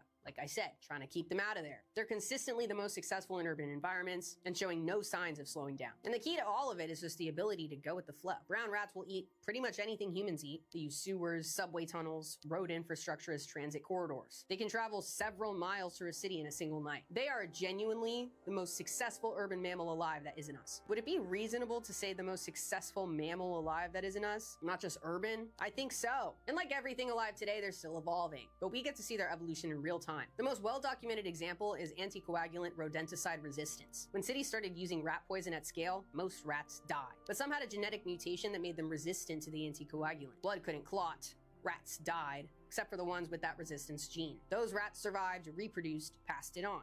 Classic. Now that that's so resistance is cool. widespread in urban rat populations globally. Evolution's Another one, thick. New York City rats. The classic ones. The most iconic ones. The ones stealing pizza and eating cigarettes, probably. You know, classic New Yorker shit. There's Yeah. evidence of directional selection in their populations. Rats in New York City are measurably evolving longer noses and upper tooth rows over time. Those traits are associated with adaptation to colder environments and higher quality diets that require less chewing. So maybe the key is the eating of cigarettes. But enough with the rat talk. I want to zoom back out to show you some other rodent relatives. Show you some strange specimens of the rodent lineage alive today. Just real quick. Starting off with one I showed you in the quiz that I'm sure you wanted to know more information It's so about. cute. Jerboa looks like a baby rabbit standing on toothpicks. Oh Their back legs are up to 4 times longer than their front legs. Their metatarsal bones are fused into a single, elongated structure called a cannon bone, so they can launch off like a fucking cannon. And they are bipedal, a fully bipedal rodent, hopping across the deserts of Africa and Asia. I showed this picture to my friend and she said, where's the rest of it? I don't know. They hop, skip, and run in an unpredictable fashion, probably to confuse predators. If I was a predator, I don't know what the fuck I would do with that. Nobody wants to deal with this maniac, so it's a solid evolutionary strategy. Next one, I want you to guess what it looks like based on its scientific name. Octodon. Intense. Sounds like a fucking transformer. It's actually this, a degu found in Chile. Is this degu some sort of transformer into something more horrific? Screech. No. It's named Octodon because their molars wear down to a figure-8 pattern. That's it. The common degu has a scientific name, Octodon digus. Octodon digus. I really fuck with that. Something cool I learned about degus, they naturally develop Alzheimer's disease as they age. Not cool for them, obviously, but cool for us because it's spontaneous, like there's no genetic engineering required. They just do it naturally, spontaneously. So, looking pretty valuable as a natural model for research. Another freak, the naked mole rat, mentioned them earlier and talked about them in my eusociality video, because yeah, they are eusocial in the same way bees and ants and termites and shit are eusocial. Pretty cool. They're also naked, but they're not actual rats. But they are rodents. They can live to like 30 years old. You should check out my eusociality video if you want to hear more about them. Next, the most colorful of all. Actually, I think the most colorful mammal that we know of. The Indian giant squirrel, also known as the rainbow squirrel, found in, you guessed it, India. This squirrel gets pretty fucking big, like 3 feet long. That is this. This is 3 feet. So that's a big fucking squirrel. Me next to this squirrel. They come in combinations of cream, rust, reddish maroon. They're very deep pretty. They look brown, like a black, Pokemon. sometimes near fuchsia, depending on the subspecies. They look like they got trapped in a bucket of paint. They spend most of their lives in the tree canopy. They can leap up to 20 feet between trees. They build multiple nests across their territory, using different ones on different days. They peruse. They meander. They're lovely. But arguably the coolest rodent alive is one that was thought to be extinct for 11 million years. Yeah, the Laotian rock rat. It's part of a rodent family called Diatomyidae that scientists thought was a dead end for 11 million years. Or no, scientists didn't think that for 11 million years. They thought it had been a dead end from 11 million years ago. There were no scientists 11 million years ago that we know of. In 2005, a biologist named Robert Timmons found this animal being sold at a bushmeat That market we in know Laos. of. Had a rat face, a squirrel tail, and skull features unlike any living mammal he'd ever seen. It was described as a new species, which was already exciting, but then paleontologist Mary Dawson looked at it and said, actually, this isn't new at all. That's classic Diatomyidae. Is that not sick? It's probably what they felt like in Jurassic Park when they sent the drawing to the little girl, or the drawing that the little girl did to the college where they're like studying it, and it's like a picture and the dead body.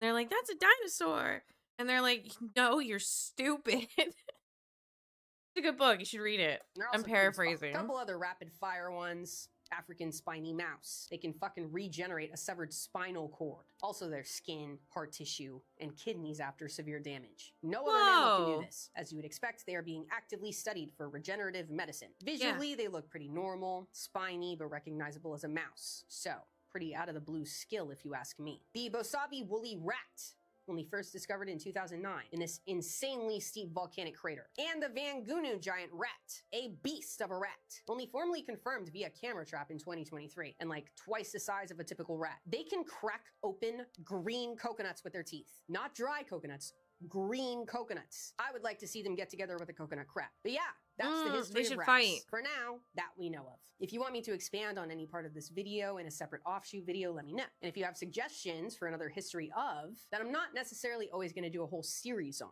you know, I'll do episodes like this. Let me know. And if you like this video, be sure to subscribe She's so you don't miss the next cute. video out coming up on. What will it be? A deep sea creature of very large size. Stay tuned for that. Those Keep up are with so behind-the-scenes cool. They, content, like- live streams, and our Discord server on Patreon. They And shoot for out now, their stay curious. tentacles The world at like things. At first, they thought maybe they were just kind of drifting, but it appears that they can actually kind of control somewhat the direction that they're heading.